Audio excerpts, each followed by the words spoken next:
right. අපි පාඩමට ඕන කරන පොලිසැකරයිඩ් ටික ලියලා තියෙන්නේ. හරි. එතකොට පොලිසැකරයිඩ් ව්‍යුත්පන්න යටතේ පොලිසැකරයිඩ් වලින් ගොඩනැගෙන සංයෝග කීපයක් ගැන අපි කතා කරමින් හිටියේ.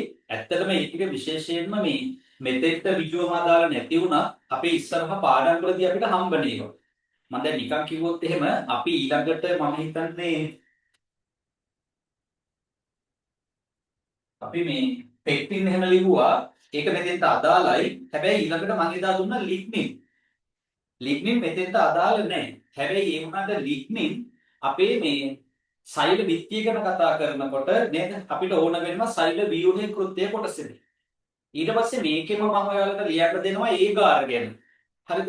ඒ ඒගාර කියන ඒවා අපිට ඕන වෙනවා මයික්‍රෝබයොලොජි පාඩමේදී. පැහැදිලිද? එතකොට දැන් මයික්‍රෝබයොලොජි පාඩම කරනකොට දැන් සෑහෙන දවසක් ගිහිල්ලානේ. රයිට්. එතකොට කාලයකට පස්සේ මයික්‍රෝබයොලොජි කරනකොට එදාට කියනවා මේ ඒකාර කියලා කියන්නේ මෙහෙම පොලිසැකරයිඩයක් ඔය වගේ කියලා කියනවා. හරි. හැබැයි එතකොට එකපාරට ඒක අමුතුවෙන්ම කියන කොටසක් වෙනවනේ. ඔයාලා ඊට පස්සේ කල්පනා කරන්න අපි පොලිසැකරයිඩ් ඉගෙන ගත්තානේ අපි ඒකාර කියලා නමක්වත් අහලා නැහැ කියලා. තේරුණානේ කියන එක. ඒතර ඇත්තටම මෙතන අපි කරන්නේ අපි මේ පොඩි කොටසක් කියනවා කියන්නේ. හරි දැන් ඇත්තටම ඔය මයික්‍රෝබයොලොජි පාඩමේදී ශුද්‍ර ජීවීන් වගා කරගන්න රෝපණ මාධ්‍ය හදනවා. ඒවැ තමයි ශුද්‍ර ජීවීන් වගා කරන්නේ. ඒ ශුද්‍ර ජීවීන් වගා කරගන්න රෝපණ මාධ්‍ය එහෙම හදනකොට අපි ඒකට ඒගාර යොදා ගන්නවා. එතකොට ඒගාර යොදාගන්නේ ඇයි කියලා අපි එදාට කියනවා වගේම ඒගාර පොලිසැකරයිඩයක් කියලා කියනවා. හරි එතකොට දැන් මෙතන අපි වැඩි නෙමෙයි වාක්‍ය දෙකක් තුනක් ලියලා යනවා. ඒ ලියලා යන්නේ පොඩි ගුරු වීමක් සඳහා. එතකොට අපි ඉස්සරහා පාඩමක් කරනකොට අපිට තේරෙන්න ගන්නවා මේ අතර තියෙන සම්බන්ධය.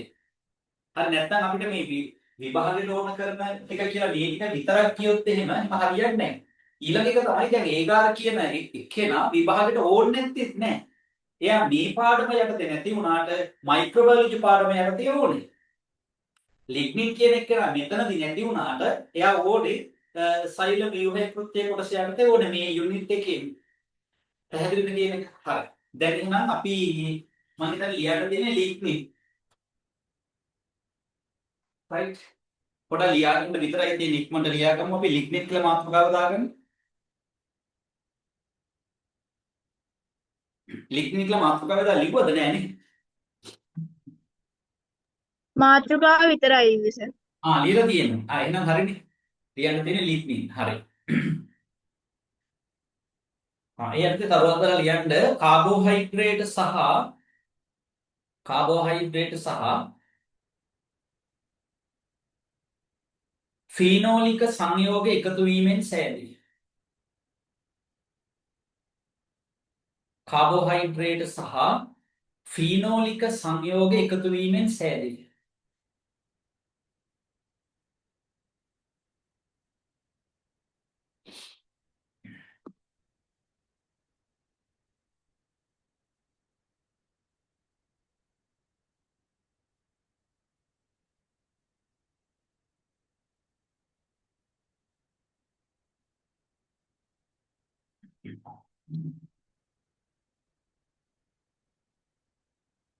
අහගන්නකො අපි අහලා තියෙනවානේ සෛල බිත්තිය ගැන.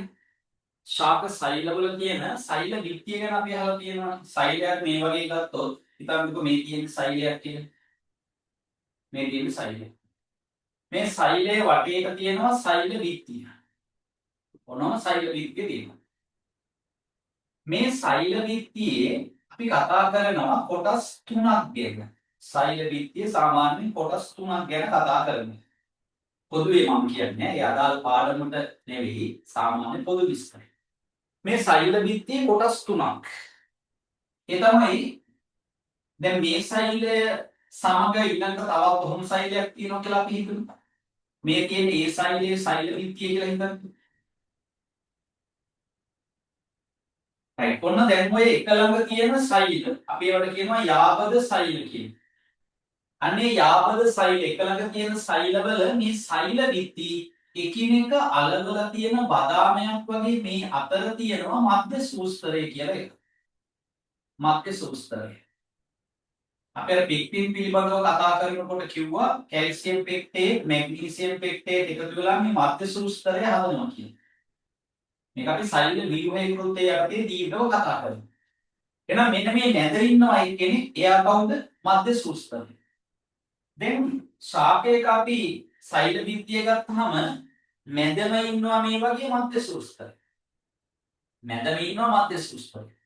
ඒතර මධ්‍ය සූස්තරයේ ළඟ ඉඳන් මුලින්ම හම්බෙන සෛල බිත්ති කොටස අපි හඳුන්වන්නේ ප්‍රාථමික සෛල බිත්තිය කියලා. එතකොට මේ මැද තියෙන්නේ මධ්‍ය සූස්තරය නම් මෙන්න මෙයා කවුද මේ? මේ පැත්තේ සෛලයයි මේ පැත්තේ සෛලයයි දෙපැත්තම හිතලා මම යන්නේ. මෙන්න මෙයා ප්‍රාථමික සෛල බිත්තිය. මධ්‍ය සූස්තරයේ කිට්ටුවෙම තියෙන එක නා ප්‍රාථමික සෛල බිත්තිය. මේ ප්‍රාථමික සෛල බිත්තිය හැම සෛලයකම වගේ තිබ්බට ඔය ශාකවල ජග්මාණු සෛල හැර අනෙක් හැම සෛලයකම සෛල බිත්ති තියෙනවා. මේ ප්‍රාථමික සෛල බිත්තිය හැම සෛලයකම තිබ්බට ඔය ප්‍රාථමික සෛල බිත්තිය මත ගොඩනැගෙන ද්විතීක සෛල බිත්තිය දෙවනි සෛල බිත්තිය. ද්විතීක සෛල බිත්තිය කියන කොටස හැම සෛලයකම නැහැ. මේ ප්‍රාථමික සෛල බිත්තියට ඇතුලෙන් ද්විතීක සෛල බිත්තිය කියලා එකක් හැදෙනවා. ඔය ද්විතීක සෛල බිත්තිය කියන එක හැම සෛලයකම නැහැ. සමහර සෛලවල විතරයි තියෙන්නේ. දැන් කියන්න ඕමනාව තියෙන්නේ මෙන්න මේක. ඔය ශාකවල සෛල බිත්තිය තියෙනවනේ. ඒ සෛල බිත්තිය කොටස් දෙකයි ප්‍රාථමික සෛල බිත්තිය සහ ද්විතීක සෛල බිත්තිය. මෙන්න මේ ද්විතීක සෛල බිත්තිය හදන්න ලිග්නින් දායක වෙනවා. හැබැයි මතක තියාගන්න ලිග්නින් තැන්පත් වෙලා ද්විතීක සෛල බිත්ති. ලිග්නින් තැන්පත් වෙලා හදන ද්විතීක සෛල බිත්ති හැම ශාක සෛලයකම නැහැ. තේරුණාද කියන එක? හැම සෛලයකම නැහැ. හැම සෛලයකම ප්‍රාථමික සෛල බිත්ති තියෙනවා. හැබැයි හැම සෛලයකම ද්විතීක සෛල බිත්ති පවතිනවද? පවතින්නේ නැහැ. තේරුණාද මම මේ කියන්නේ? හැම එකම නැහැ. හරි. ඒකට අපි පස්සේ පාඩමේදී කතා කරනවා. මේ ලිග්නින් වගේ ද්විතීක ද්‍රව්‍ය තැන්පත් වුනහම සෛල බිත්තිය පාරගම්‍යතාවය නැති වෙලා යනවා. ද්‍රව්‍ය හෝමාරු වීම නැති වෙලා යනවා. එතකොට සෛලයට ද්‍රව්‍ය හෝමාරු කරගන්න බැරුව සෛල මිය යනවා. ද්විතීක සෛල බිත්තිය තැන්පත් වුනහම. ඒකයි අපි කියන්නේ හැම සෛලයකම ද්විතීක සෛල බිත්තියක් හම්බෙන්නේ නැහැ කියලා. හරි. හැබැයි මේ ලිග්නින් දැන් තැන්පත් වෙන්නේ මොන සෛලවලද? ද්විතීක සෛල බිත්ති තියෙන සෛලවල ද්විතීක සෛල බිත්ති වල තමයි ලිග්නින් තැන්පත් වෙන්නේ. right? හරි. අපි ලියමු මුලින්ම ලිව්වා මේ කාබෝහයිඩ්‍රේට් සහ ෆීනෝල් එක සංයෝග එකතු වෙලා හැදෙනවා කියලා ලිව්වනේ. ඊළඟ තරමදල ලියන්න ශාකවල ද්විතීක සෛල බිත්තියේ පවතී. ශාකවල ද්විතීක සෛල බිත්තියේ පවතී. මේ ප්‍රාථමික සෛල බිත්තියට ඇතුළෙන් තමයි ද්විතීක සෛල බිත්ති හැදෙන්නේ. ඒකේ තමයි ලිග්නින් තියෙන්නේ.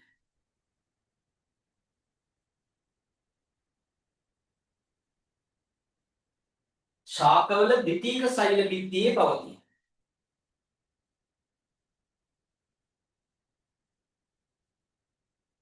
හරිද? හැබැයි මෙතන මතක තියාගන්න ඕන දේ මොකද්ද? ද්විතීක සෛල බිත්ති හැම සෛලයකම තියෙනවද? නැහැ. පොඩි වර්ණනා කරලා ලියන්න. ද්විතීක සෛල බිත්ති ඇතැම් සෛලවල පමණක් පවතී. ද්විතීක සෛල බිත්ති ඇතැම් සෛලවල පමණක් පවතී.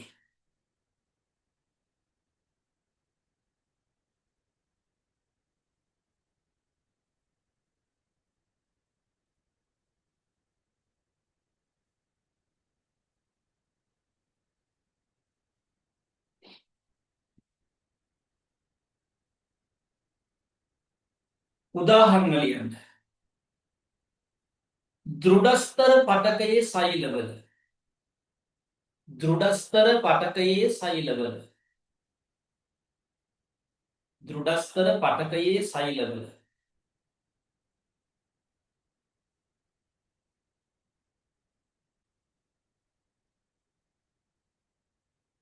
බෝඩ් එකේ ලියන්න ඕනේ නැහැ නේද? දෘඩස්තර පටකයේ සෛලවල දෘඩස්තර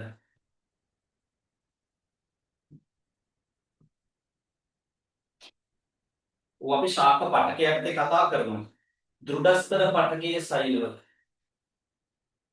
ඊට පස්සේ ලියන්න වාහිනී ඒකකවල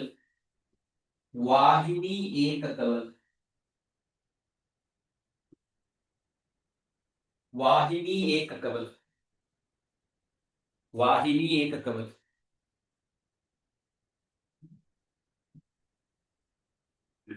ඕලෙවල් පන්තියේ මතකද වාහිනී ඒකකවලටම කියනවා තව නමක් මොනවද? මතක නැහැ.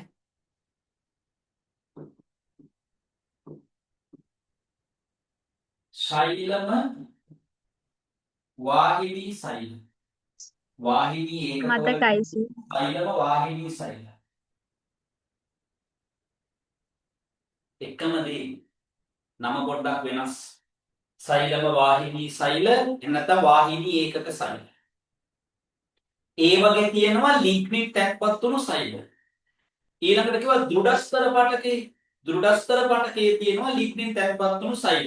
තව තියෙනවා වාහකාභ සෛල. අහලා ඇති. වාහකාභ මේ නම අහලා ඇති. අහලා නැත්නම් එච්චර හිතන්න එපා මේ වායේ කියලා දෙන්න. වාහකාභ සෛලවල කියන්නේ වාහකාභ සෛල.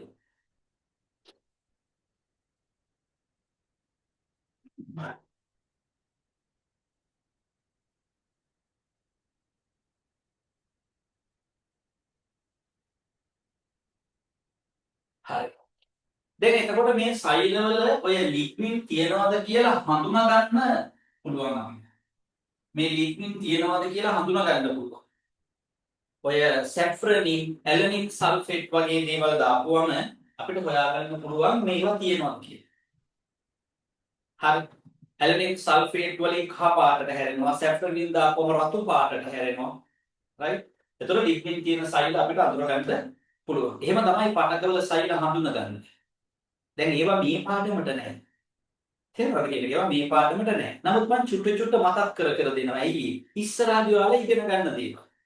එහෙම වුණාම තමයි පොඩ්ඩක් මේක ටික පුළුවන් වෙන්නේ. නැත්තම් අගපාඩම් වලට යනකොට අගපාඩම් කොහොමද අමාරු හින්දා ළමයි පොඩක් මානසික මොකද වෙන්නේ? වැටෙනවා. අයියෝ මේවා අමාරුයිනේ අපි ජීවිතේට අහලා නැහැ කියලා. අපේ යුතුයකම මොකද්ද? මුලදී පොඩ ඒ ඉස්සරහ තියෙන වචන කියලා දීදී යනවා.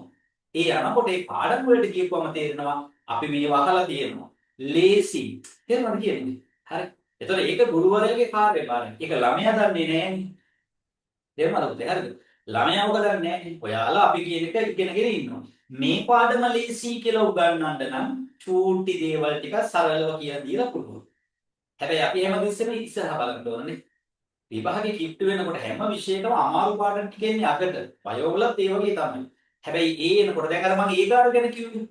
ඒකාර ගැන කියනකොට ඇත්තම කතාව සමහර ළමයි ඒකාර කියන වචන දාපු ගමන් නිකන් කල්පනා කරන මොකද්ද ඒ පොලිස් එක රයිඩ් කියපුවම ආයෙ කල්පනා කරනවා මොනවද පොලිස් එක රයිඩ් කියලා කියන්නේ. හැබැයි පොලිස් එක රයිඩ්ත් මතක නැහැ ඒ කාලේට.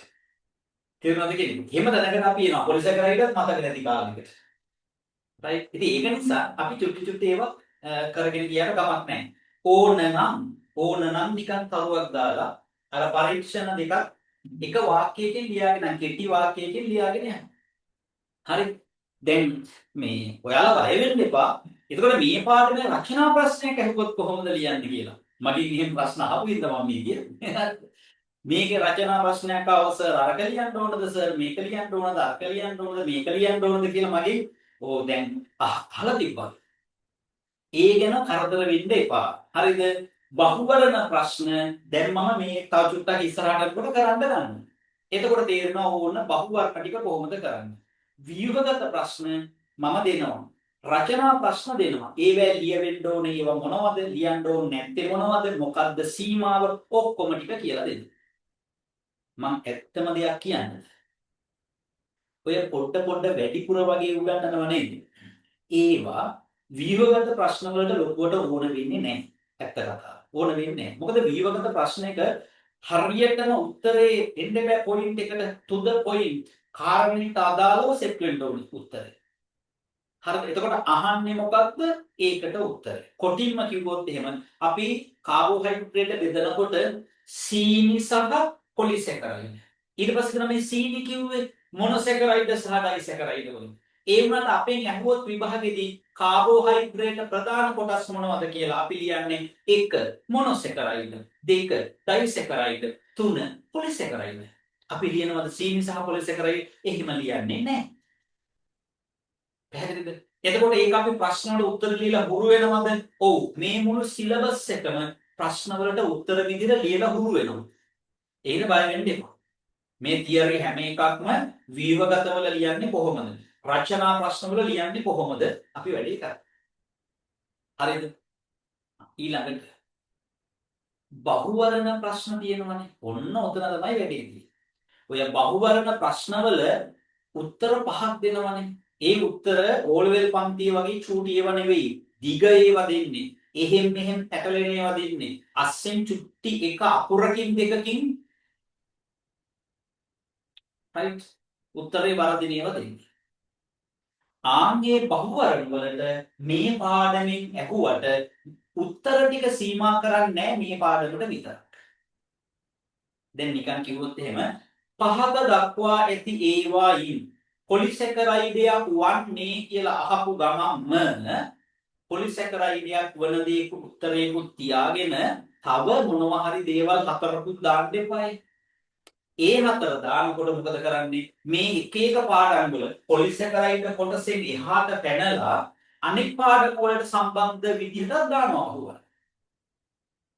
අන්න ඒව කරනකොට ඔයාලට තේරෙයි මම මේ මෙහෙම ලියන එකේ වැදගත්කම. මම දැන් සමහර තැන්වල ලියනවානේ. දැන් අපි මේ මෙතන බලන්නකො මේ මෙතන අපි ලියුවා නිකන් හිතන්න අපි මේ සාකච්ඡා කරනකොට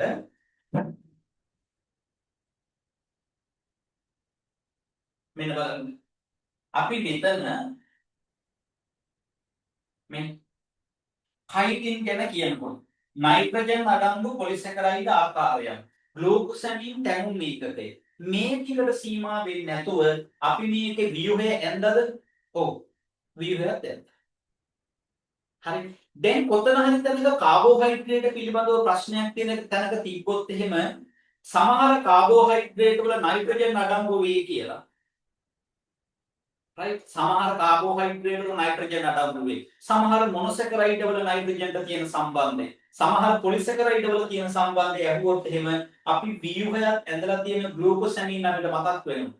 එයා බහුඅවයවීකරණයෙන් හදන කයිටින් පිළිබඳව අපිට මොකද වෙන්නේ? මතක් වෙනවා. right මම මේ දැන් මෙහෙම නිකන් කිව්වට මේවා මීට වඩා පැටලෙන විදිහටනේ ප්‍රශ්නවල දාන්නේ.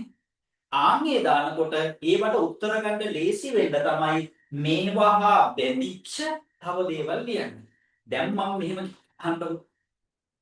ඒගාර කියන එක්කෙනා මේ ප්‍රශ්නයකට දාලා තිබ්බොත් එහෙම දැන් අපි දන්නවා මේ පාඩමේ ඉගෙන ගත්තට පස්සේ ඒගාර කියන්නේ කවුද කියලා. එහෙම නැති වුණොත් එහෙම ඒගාර කියන වචනේ ඇතුළත් වෙච්ච ප්‍රශ්නේ කරන්න අපිට කවද වෙනකන් ඉන්න ඕනද? අපිට මයික්‍රෝබයොලොජි ඉවරනකන් ඉන්න ඕනේ. හැබැයි එදා කියන්නේ අපිට සමහර පොලිසැකරයිඩ්ස් අමතක වෙන කාලයක්. right ඒ වෙනකන් ඉඳලා ගන්නකොට ඒ පාඩම පුළුවන් වුණාට මේ පාඩම බෑ. ආය අමතක වෙලා. පැහැදිලිනේ? ඒක නිසා තමයි එහෙම අමතක නොවෙන්න මෙතෙන්ට ගන්න පුළුවන් ඉස්සරහා පාඩම් වල තියෙන සමහර ඒවා මෙතෙන්ට ගන්න. ඒ වගේම ඒ පාඩම් කරද්දී මේ පාඩම් වල ගන්න පුළුවන් දේවල් තිබ්බොත් ඒවත් ගන්නවද නැද්ද? ඒවත් ගන්න ඕනේ. හරි එහෙම අරගෙන අපි මේ ලෑස්ති වෙන්න ඕනේ විභාගේ ගොඩ යන්න නිසා ආතල් ගන්න නෙවෙයි. පැහැදිලි කියන්නේ. ආතල් ගන්න ඕන නම් මෙච්චර දඟලන්න ඕනේ නැහැ සින්දුවක් ගහන එකනේ තියෙන්නේ පැත්ත කරලා නේද? නේ සින්දුවක් ගහන්න හරි මොකක් හරි පුළුවන්. හරි ඒක නිසා අපි ලෑස්ති වෙන්න ඕනේ මොකේද? විභාගේ ලකුණු වලට. හරි ඒක නිසා ඕන කෙනෙක් නේද නිහාර ඕන කෙනෙක් ඕන විදිහට කියාගත්තා වෙයි. නේද? අපි කොමන් උත්තරේ ප්‍රශ්නේ දන්නවනේ නේද? අහුවොත් එහෙම සර්ට පොඩ්ඩක් අප්සෙට් අපිටත් පොඩ්ඩක් අප්සෙට් ඒ හින්දා අපි ඔන්නේ ලියන්නේ නැහැ වැඩි කෑ ගණන් ගන්න එපා කියලා. හරි. නමුත් අපි ලියන්නේ මොකක් හරි අරමුණක් තියන්නේ. ලියන්න. ඇලනින් සල්ෆේට් සහ sorry මේක ඇලනින් සල්ෆේට් වලින් සහ නෙවෙයි ඇලනින් සල්ෆේට් වලින් කහ පැහැයටත් ඇලනින් සල්ෆේට් වලින් කහ පැහැයටත්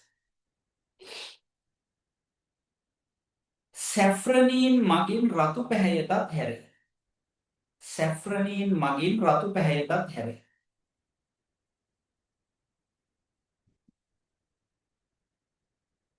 ඇලනින් සල්ෆේට් වලින් කහ පැහැයටත් සැෆ්‍රනීන් මගින් රතු පැහැයටත් හැරේ.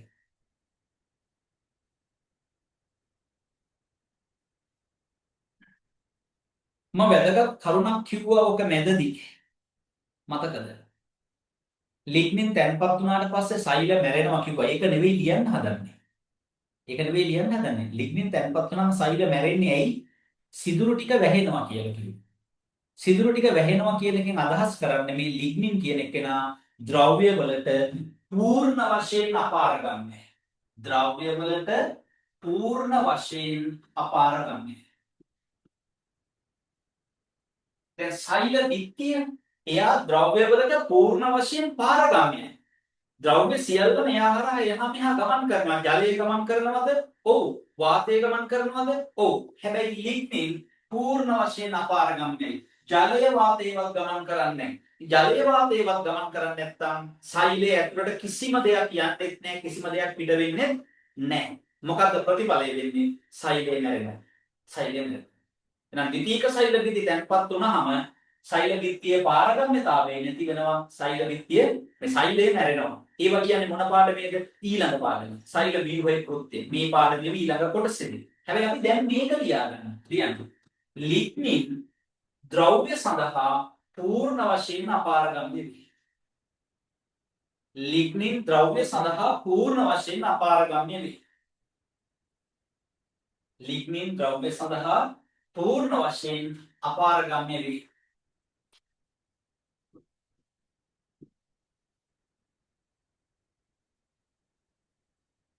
ලිග්නින් ද්‍රව්‍ය සඳහා පූර්ණ වශයෙන් අපාරගම්‍ය වේ. වරහන් ඇතුළේ දාන්න ජලයේ වාතය. ජලයේ වාතය නෙවෙයි ඔක්කොටම අපාරගම්‍යයි. අපි ජලයේ වාතය කියලා ලියමු.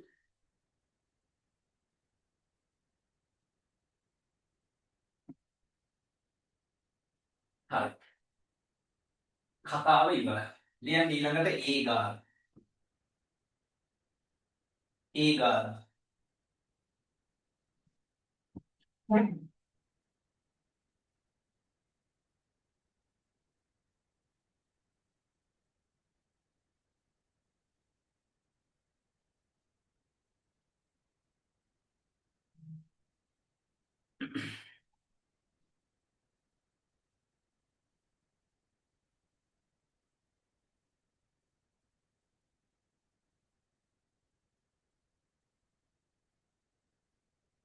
යන්න.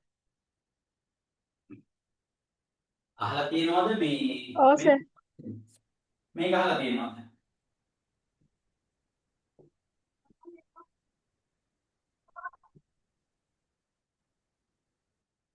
ගෙලිඩියම් කියලා අහලා තියෙනවද?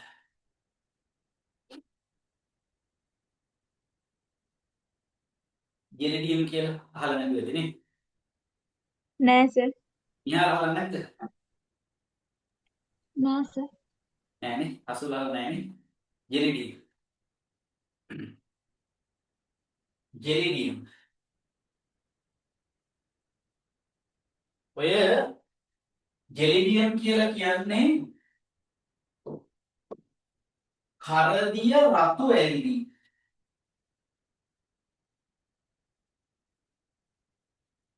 ගෙලිඩියම් කියලා කියන්නේ මොනවද? කරදිය රතු ඇල්ලි. කරදිය රතු ඇල්ලි. ඔය කරදිය රතු ඇල්ලි වලින් තමයි ඒකාර හදන්නේ. ඇත්තටම ඒකාර පොලිසැකරයිඩ් වලින් තමයි හැදෙන්නේ. රසායනික ද්‍රව්‍ය ගත්තොත් හැදෙන්නේ පොලිසැකරයිඩ් වලින් මේ ඒකාර කියන සංයෝගය. අපි සාමාන්‍යයෙන් ගෙලිඩියම් කියලා කියන මෙන්න මෙයාගෙන් හදාගන්නේ කරදිය රතු ඇල්ලි වලින්. එයා අපි මොකටද පාවිච්චි කරන්නේ? ශුද්‍ර ජීවි රෝගන මාධ්‍ය හදාගන්න. ඔච්චරයි ලියන්න. වෙන මොකුත් ලියන්නේ නැහැ. මොකද ලියන්නේ නැත්තේ මේ පාඩමට මෙයා ඕනේ නැති හින්දා. නමුත් ඉස්සරහා පාඩමකදී පොලිසැකරයිඩයක් කියලා මෙයා හඳුනාගෙන පාඩමට සම්බන්ධ කරගන්න හින්දා අපි මෙයාගෙට චුට්ටක් මතක් කරගෙන යනවා. එතකොට මේ වචනේ අනුමතරින් හදලා තියෙන නිසා. ලිවන්නේ ඒදාරු කියලා. හරි. ලියන්න තරු තුනයි. පළවෙනි තරුව පොලිසැකරයිඩ් වලින් තැනේ. සර් ඔව් අහන්න. මේ පටක රෝපණයටත් ගන්නේ ඒ ගානේ මොකද්ද? පටක රෝපණයට ගන්න ඒ කියන්නේ පටක රෝපණය කරන මාධ්‍ය විදිහට ගන්න ඒක තියෙන හරි කන්නේ. මෙහෙමයි. වර්ග ගොඩක් ගන්නවා. ඒකට විතරක් නෙමෙයි පටක රෝපණේ මොකේදද කියලා බලන්න රෝපණ මාධ්‍යයක් වගා කරගන්නකොට මේ ඒකාර්ගන්න විශේෂ හේතුවක් තියෙනවා. දැන් ඔය ශුද්ධ ජීවීන්ගේ වගේ නම් අපිට නිහාර ඕන වෙනවා වර්ණ බලන්න. හරි සමහර වෙලාවට ශුද්ධ ජීවියා හොයාගන්න පුළුවන් වෙන යාගේ වර්ණ වෙනස් වීමෙන් අපි හඳුනා ගන්නවා මෙයා ශුද්ධ ජීවියා වර්ධනය වෙලා තියෙනවා කියලා. ඒතකොට මේ වගේ හඳුනා ගන්න හොඳ අවර්ණ මාධ්‍යයක් තමයි ඒකාර කියන්නේ. නැතෝ එකම එක්කෙනා ඒකාර නෙවෙයි. රෝපණ මාධ්‍ය හදන්න ඒකාර නෙවෙයි තව ගත්ත හැකි ඒකාර ගන්න ඒ සඳහා. හරිද? ඒතර පටක රෝපණයේ ඒ වගේ අවශ්‍යතාවන් සඳහා අපි ඒකාර යොදා ගන්නවා. හරි හැබැයි ඒකාර කියන්නේ එකම රෝපණ මාධ්‍ය නෙවෙයි. තව රෝපණ මාධ්‍ය උන තරම් තියෙනවා. එතකොට එක එක පටක වර්ගවලදී අපි විවිධ රෝපණ මාධ්‍ය තමයි සකස් කරගන්නේ. ඒකාර කියලා කියන්නේ ඒක එක ප්‍රධාන සංඝටකයක්. මාධ්‍ය හදන එක ප්‍රධාන සංඝටකයක්. එතකොට අපි ඒකට තව තව දේවල් එකතු කරගන්නවා. අපි ওই පාඩම් වලදී ලියනවා. හරි මේ රෝපණ මාධ්‍ය හදාගන්න මොනවද ගන්නෙ? මේවා මෙච්චරයි ග්‍රෑම් 25යි ඔහොම කියලා හරිද? ලයිස්තු ලියනවා කඩේ බඩු ගේන්න යනවා වගේ. හරිද? මස් කොච්චර ගන්නවද ඔක්කොම ලියනවා. හරි. අරගෙන තමයි මේක හදන්නේ. එතකොට ඒ අතරින් එක කොටසක් විතරයි මේ කතා කරන්නේ. හරි. හරි සර්. මොකද අපි ලියුවේ පොලිසැකරයිඩ් වලින් තැනේ නේද? පොලිසැකරයිඩ් වලින් තැනේ. එතකොට එයා ලබා ගන්න මොනවද? මෙන්න මෙයාගේ. කරදිය රතු වැල්ලි. අර පළවෙනි තරුදල ලියන්න පොලිසැකරයිඩ් වලින් තැනේ. ඊළඟ තරුදල ලියන්න කරදිය රතු වැල්ලි වලින් වරහන් වලින් ජෙලිඩියම් වලින් ලබා ගනි. කරදිය රතු වැල්ලි වලින් ලබා ගනි.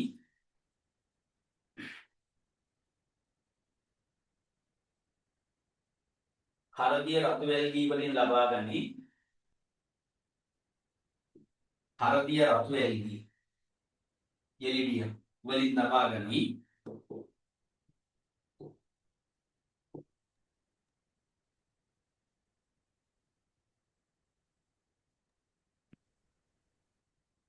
ඊළඟ තරුදල ලියන්න ශුද්‍ර ජීවී රෝපණ මාධ්‍ය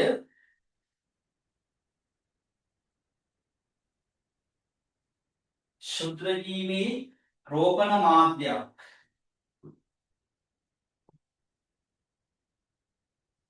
ශුද්‍රජීවී රෝපණ මාධ්‍යයක් ලෙස යොදා ගනි.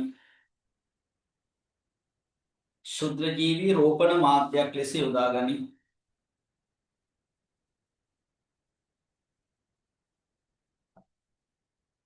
ශුද්‍රජීවී රෝපණ මාධ්‍යයක් ලෙස යොදා ගනි.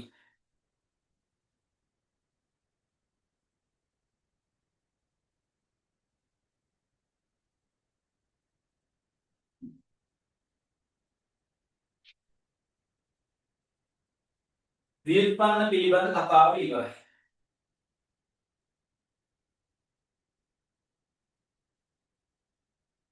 රයිට්. එන්න මෙතෙන්ට කාබෝහයිඩ්‍රේට් වල කෘත්‍ය. කාබෝහයිඩ්‍රේට් වල කෘත්‍ය.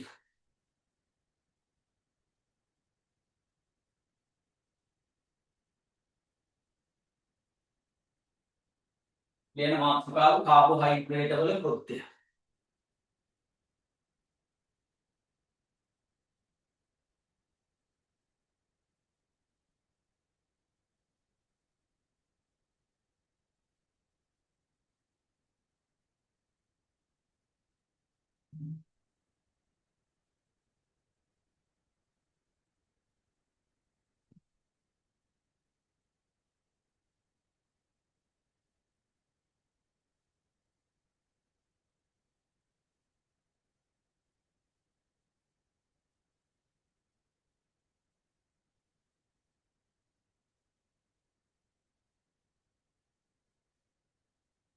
හරිද? දැන් දීර්ඝ විස්තර ලියන්නේ නැතුව අපි මේ ටික ලියන්නේ. දීර්ඝ විස්තර ලියන්නේ නැහැ.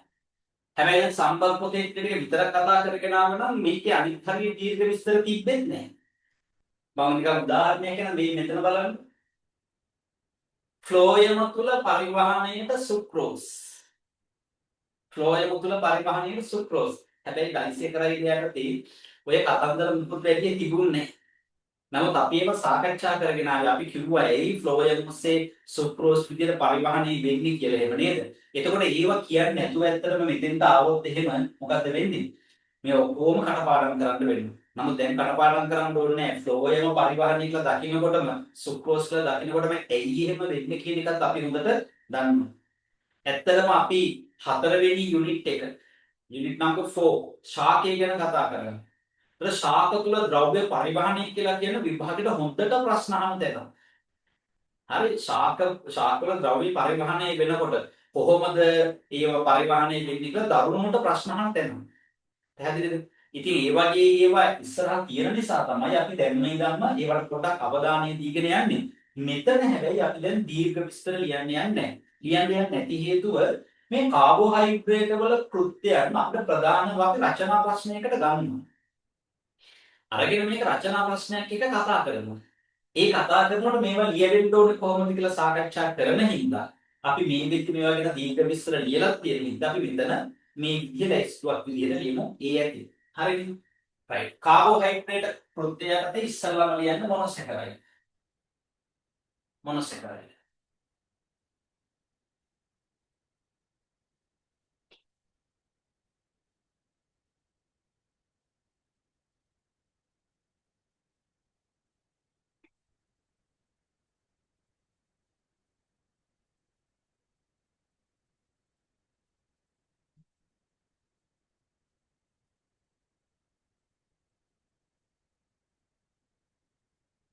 ආමේ බලන්න.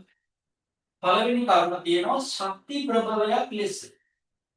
ශක්ති ප්‍රබලයක් ලෙස. මොකද අපිට දීර්ඝව කතා කරන්න ඕනේ නැහැ. අපි දන්නවා මොනොසැකරයිඩ් යටතට අයිති වෙනවා කවුද? ග්ලූකෝස්. ග්ලූකෝස් තමයි ප්‍රධානතම ශක්ති ප්‍රබලය. එහෙනවනේ මම කියන එක. ග්ලූකෝස් ප්‍රධානතම ශක්ති ප්‍රබලය. ජීවි දේහවල ප්‍රධානතම ශක්ති ප්‍රබලය ග්ලූකෝස්. එයාත් මොනොසැකරයිඩ් යන්නේ. එහෙනම් එතකොට කතා කරන්න දෙයක් නැහැ. යාගෙන හිටව. ලියන්න පළවෙනි දරුව ශක්ති ප්‍රබලයක් ලෙස. ශක්ති ප්‍රබලයක් ලෙස.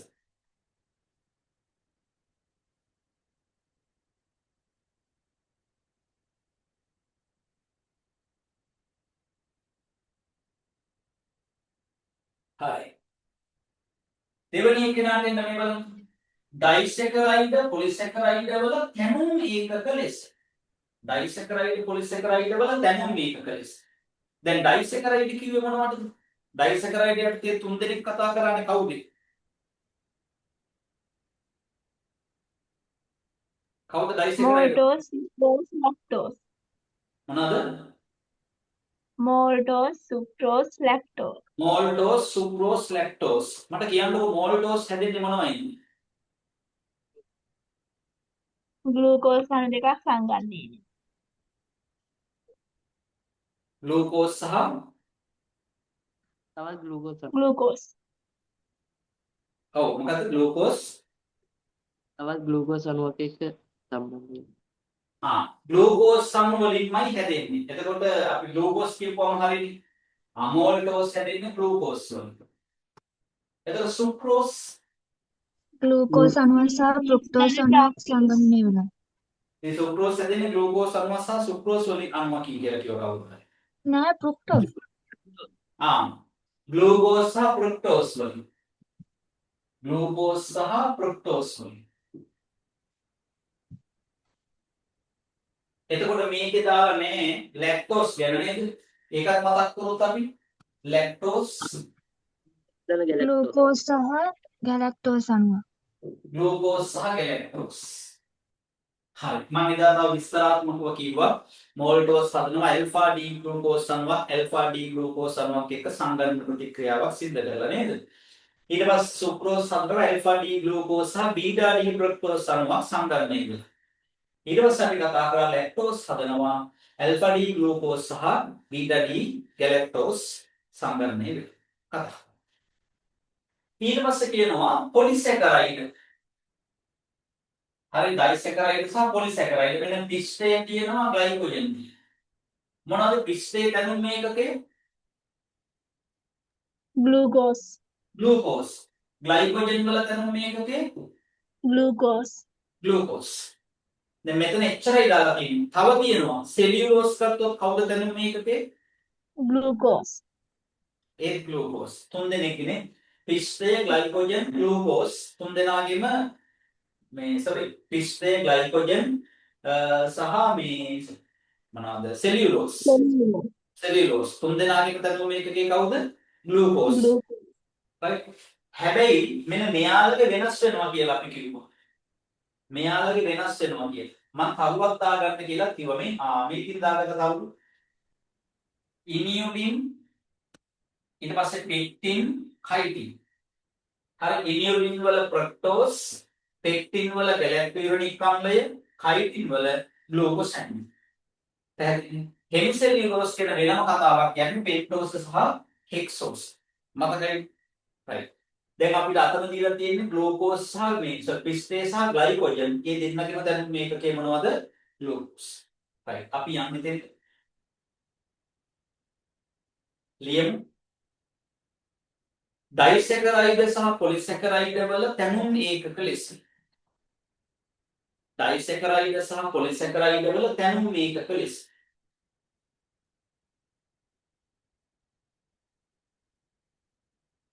ඩයිසැකරයිඩ් සහ පොලිසැකරයිඩ් වල තැනුම් ඒකක ලෙස.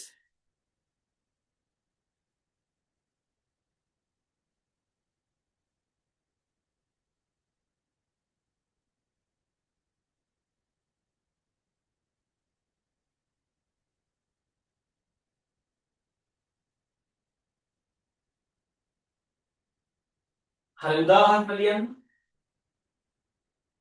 උදාහරණ. මෝල්ටෝස්. මෝල්ටෝස්. ඉරි කැල්ල ගහලා ලියන්න තැනුම් ඒකකයේ ග්ලූකෝස්. වේගෙන් ලියමු නෑ දන්නේ ඒවට වේගෙන් ලියමු.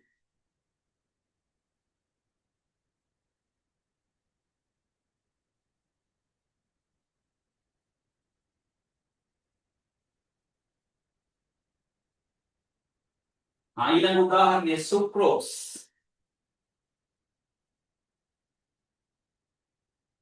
ලියන්න දැනුම් ඒකකය ග්ලූකෝස් සහ ෆ්‍රක්ටෝස්. ග්ලූකෝස් සහ ෆ්‍රක්ටෝස්.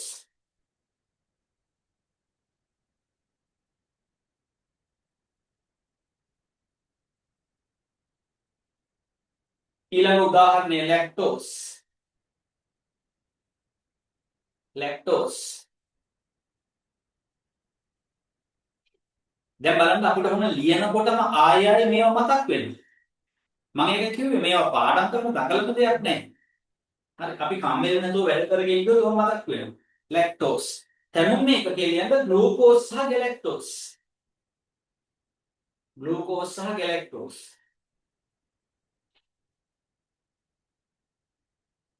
ග්ලූකෝස් සහ ගැලැක්ටෝස්.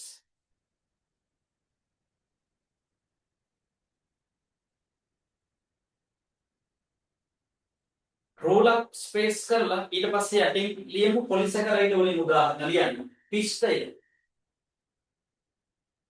පිස්තය. ඉරි කැල්ලක් ගහලා ඉස්සරහින් ලියන තැනුම් මේකකේ ග්ලූකෝස්.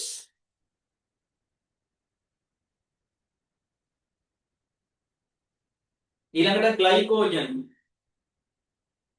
ග්ලයිකෝජන්. තැනුම් මේකකේ මොකක්ද? ග්ලූකෝස්.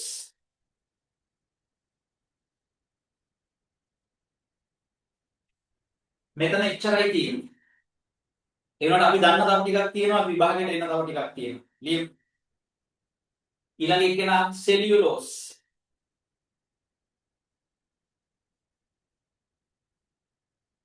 කවුද තනුම් මේකකේ? ග්ලූකෝස්. ලියන්න.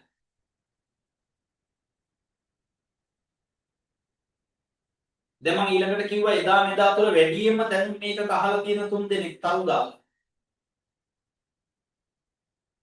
කවුද කී ලියමු බලන්න මතක් වෙන්නත් ඇති. ඕක තමයි පාඩම් කරනවා කියන්නේ. මේ ඉගෙන ගන්න අතරේම කොහොම කරපොම පාඩම් හිටිනවා. කවුද? මේ ඉනියුලින්, පෙක්ටින්, කයිටින්. අලියම ඉනියුලින්. දැන් මේකේ කවුද? ෆ්‍රක්ටෝස්. වගුව බලන්න කලින් මතකයි නම් টොප් ඈ. අතෝසම ගන්න පාඩම් කරපුවා ඉන්නවද එහෙම? එහෙම පාඩම් කරා. ඕ අතිශය නැහැ. ආයින්නවා හොඳයි. හොඳයි. එහෙනම් පළවෙනි පේපර් එකෙන් තමයි ලකුණු ගමු. ඉනියුලින්, ෆ්‍රක්ටෝස්.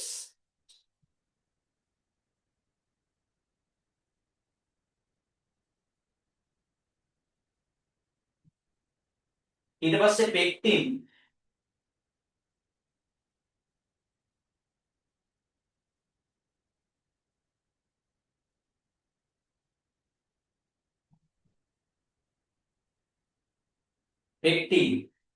ගැලැක්ටෝයුරනික් ආම්ලය. ගැලැක්ටෝයුරනික් ආම්ලය. ගැලැක්ටෝයුරනික් ආම්ලය.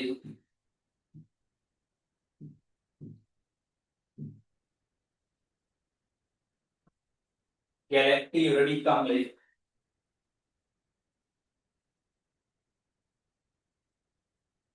ඊට පස්සේ මෙයා ලියන්න කයිටින්.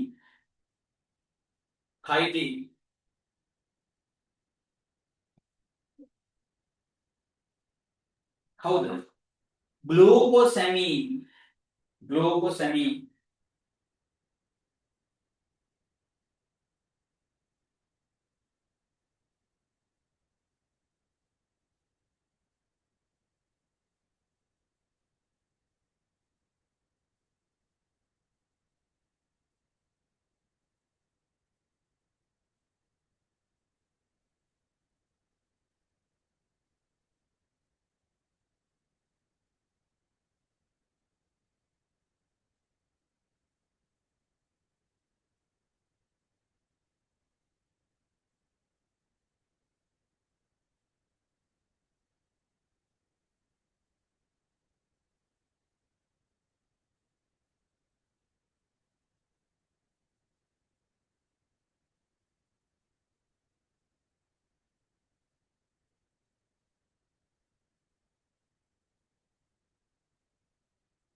හරි. හෙමිසෙලියුලෝස් ආයතන ලියන්න ඕනේ. right. ඊළඟ එකට යන්න. ඊළඟ තරුව දාන්න. නියුක්ලියෝටයිඩවල සංඝටක. නියුක්ලියෝටයිඩවල සංඝටක.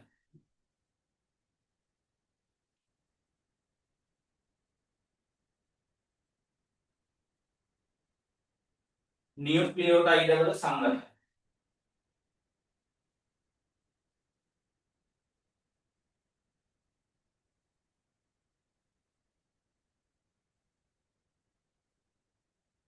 උදාහරණ ලියන්න.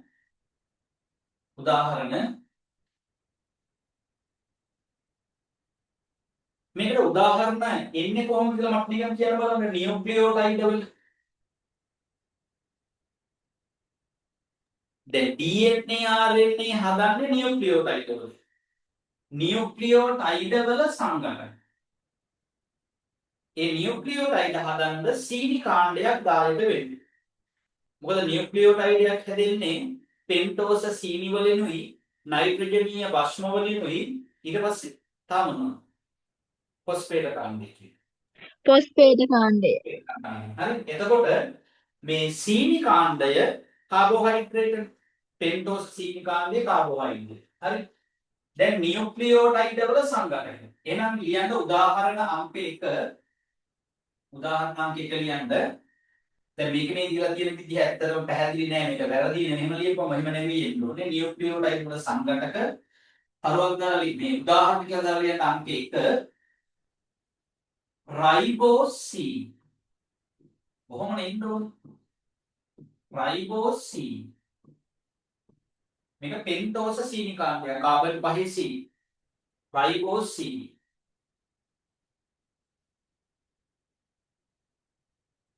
එයා මොන වේද?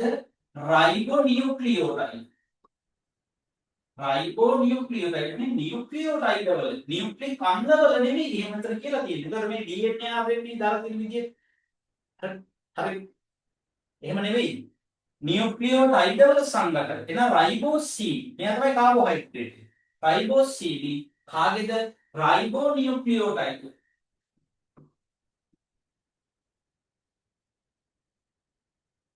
රයිබෝනියුක්ලියෝටයිඩ්.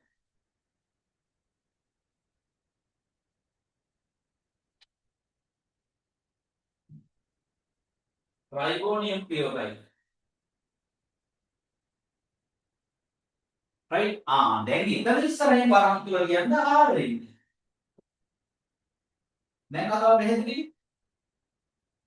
RNA වල දැනුම මේකේ රයිබෝනියුක්ලියෝටයිඩ්. ඒ රයිබෝනියුක්ලියෝටයිඩ් වල සංඝටකයක් තමයි රයිබෝසීන්.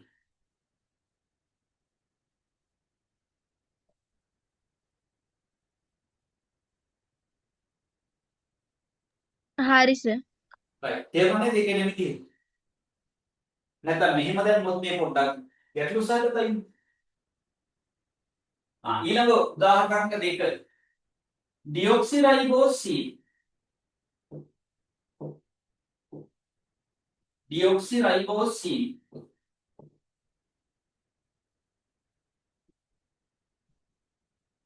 ඩියොක්සිරයිබෝසීන්.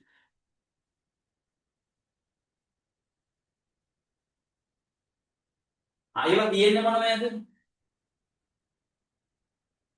රයිබෝනියුක්ලියෝටයිඩ් වල. ඈ මේ ඩියොක්සිරයිබෝනියු නෑ ඩියොක්සිරයිබෝනියුක්ලියෝටයිඩ් වල. ඩියොක්සිරයිබෝනියුක්ලියෝටයිඩ්. ඩියොක්සිරයිබෝනියුක්ලියෝටයිඩ්. ඩියොක්සිරයිබෝනියුක්ලියෝටයිඩ්. අන්න ඒ වගේ හැදෙනවා DNA. ඒ වයින් හැදෙනවා DNA.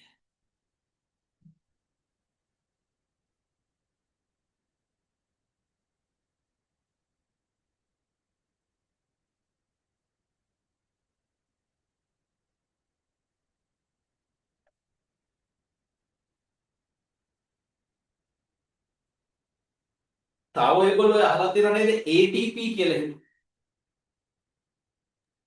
ඔව් සර්. ඔව් සර්. ශක්තිය කපඩා වෙලා තියෙන ATP ATP ADP හරි ADP right ලියන්න ඕනේ. මෙන්න මේ වගේ සංඝටක විදිහට CD තියෙනවා. OH සංඝටක විදිහට තියෙනවා. අපි ඉස්සරහදී ඒවා අදින්න ඈ. දැන් පොඩ්ඩක් මේක පැහැදිලි කරගන්න ඕන. මොනොසැකරයිඩ් ශක්ති ප්‍රභවයක් ලෙස වැදගත් වෙනවා. ඩයිසැකරයිඩ් පොලිසැකරයිඩ් වල තැනුමේ එකක කියන වැදගත් වෙනවා. නියුක්ලියෝටයිඩ් වල සංඝටක. නියුක්ලියෝටයිඩ් වල සංඝටක. මේක පටල ගන්න හැම එපා. මේ උඩේ එකේ තියෙන්නේ ඩයිසැකරයිඩ් පොලිසැකරයිඩ් වල මොනවද? තැනුමේ. මෙතන තියෙන්නේ නියුක්ලියෝටයිඩ් වල සංඝටක. නියුක්ලික් අම්ලවල තැනුම ඒකකය තමයි නියුක්ලියෝටයිඩ්. ආන්ගේ නියුක්ලියෝටයිඩ් වල සංඝටක තමයි මොනොසැකරයිඩ්. නැතුව මේ දෙන්නගේ නෙවෙයි. මේ දෙන්න ගත්තොත් මේ නියුක්ලික් අම්ල. ඒකයි මම මෙතන පටලලා දාලා තියෙන්නේ. සමහර ලියන එක්කනට පැටලුණාද දන්නේ. කොහොම නෙවෙයි ලියන්න තිබ්බේ මේක. හරි. ඊළඟට අපි යන්නේ ඩයිසැකරයිඩ්. දාන්න ඩයිසැකරයිඩ් කියලා.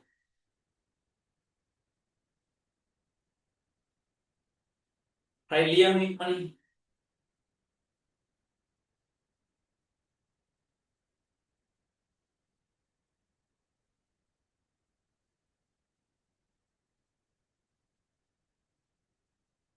මේ බලන්න කිරිවල සංචිත සීනි ලෙස අපි කිව්වා කිරිවල මව් කිරිවල එහෙම නැත්නම් ශීරපායින්ගේ කිරිවල තියෙන්නේ ලැක්ටෝස් නේද? එතකොට ග්ලූකෝස් සහ ගැලැක්ටෝස් එක තුල හැදෙනවා කියලා අපි කිව්වේ ලැක්ටෝස්. එතකොට මේ ලැක්ටෝස් තියෙන්නේ කාගේ විතරයිද? මේ ශීරපායින්ගේ තියෙන්නේ ඒක ඩයිසැකරයිඩ් වල කාර්යය. ලියන්න. කිරිවල සංචිත සීනි ලෙස ලියන්න lactose. ඊට පස්සේ අපි කතා කරා ෆ්ලෝයම් තුල පරිවහනය. ලියන්න කරන ෆ්ලෝයම් තුල පරිවහනය සුක්‍රෝස්.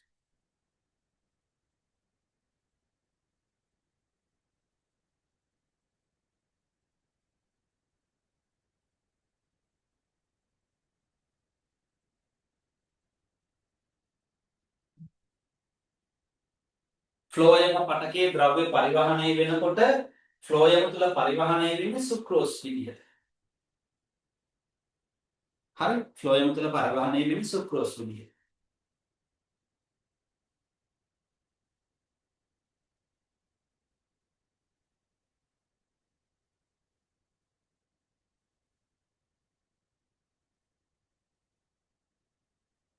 ඊළඟ උක්ෂාකයේ සංචිත සීනි ලෙස සුක්‍රෝස්.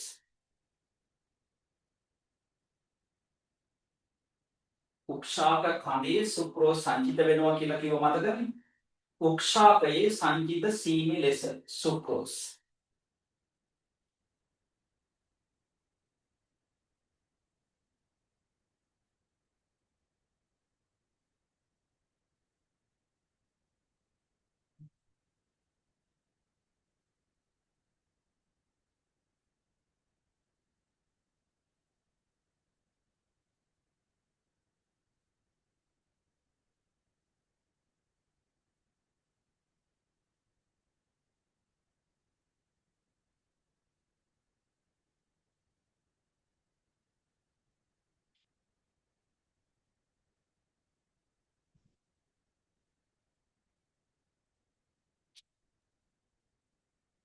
අපි යන ඊළඟට පොලිසැකරයිඩ්. පොලිසැකරයිඩ්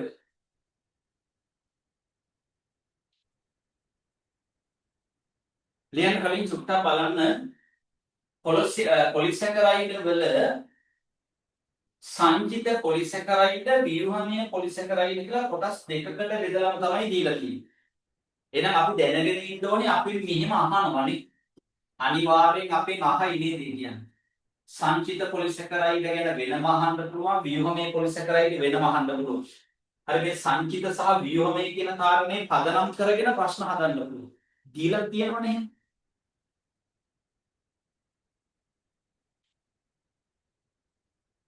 හරි.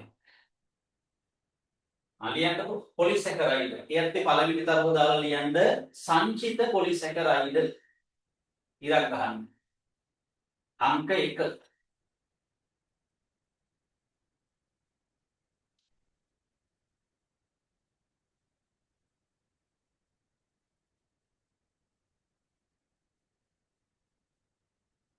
මේ බලන්න. ශාක වලයි හරිත ඇල්ගී වලයි ක්ලෝරොෆයිල් ගන්න. ශාක සහ හරිත ඇල්ගී වල ශක්ති ප්‍රභවයක් ලෙස ගබඩා කරනවා. මොනවද? පිෂ්ඨය. පැහැදිලිනේ? අලිය. සංචිත පොලිසැකරයිඩ් අංක 1 කියලා දාලා ලියන්න පිෂ්ඨය. පිෂ්ඨය. පිෂ්ඨය. පොඩි ඉරිකේලා ගහලා ඉස්සරහින් ලියන්න ශාක සහ හරිත ඇල්ගී තුල ශක්ති ප්‍රභවයක් ලෙස ගබඩා කරයි. ශාක සහ හරිත ඇල්ගී වල ශක්ති ප්‍රභවයක් ලෙස ගබඩා කරයි.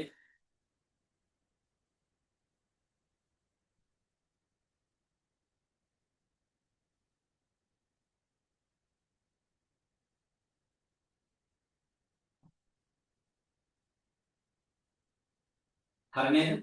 පිෂ්ඨය ශාක සහ හරිත ඇල්ගී වල ශක්ති ප්‍රභවයක් ලෙස ගබඩා කරයි. බලන්න දෙවෙනි එක දිහා මේ මොකද්ද කියන ලියන්න එපා බලන්න.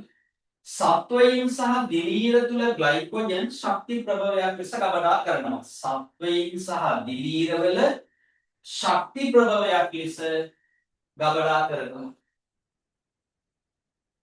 හරි මොනවද ගබඩා කරන්නේ? ග්ලයිකෝජන්. හැබැයි මේක මේ ශක්ති ප්‍රභවයක් කියලා නිකම් කියලා බෑ. ග්ලූකෝස් ශක්ති ප්‍රභවයක් ලෙස කියලා එන්න ඕන චුට්ටක් ඉන්න.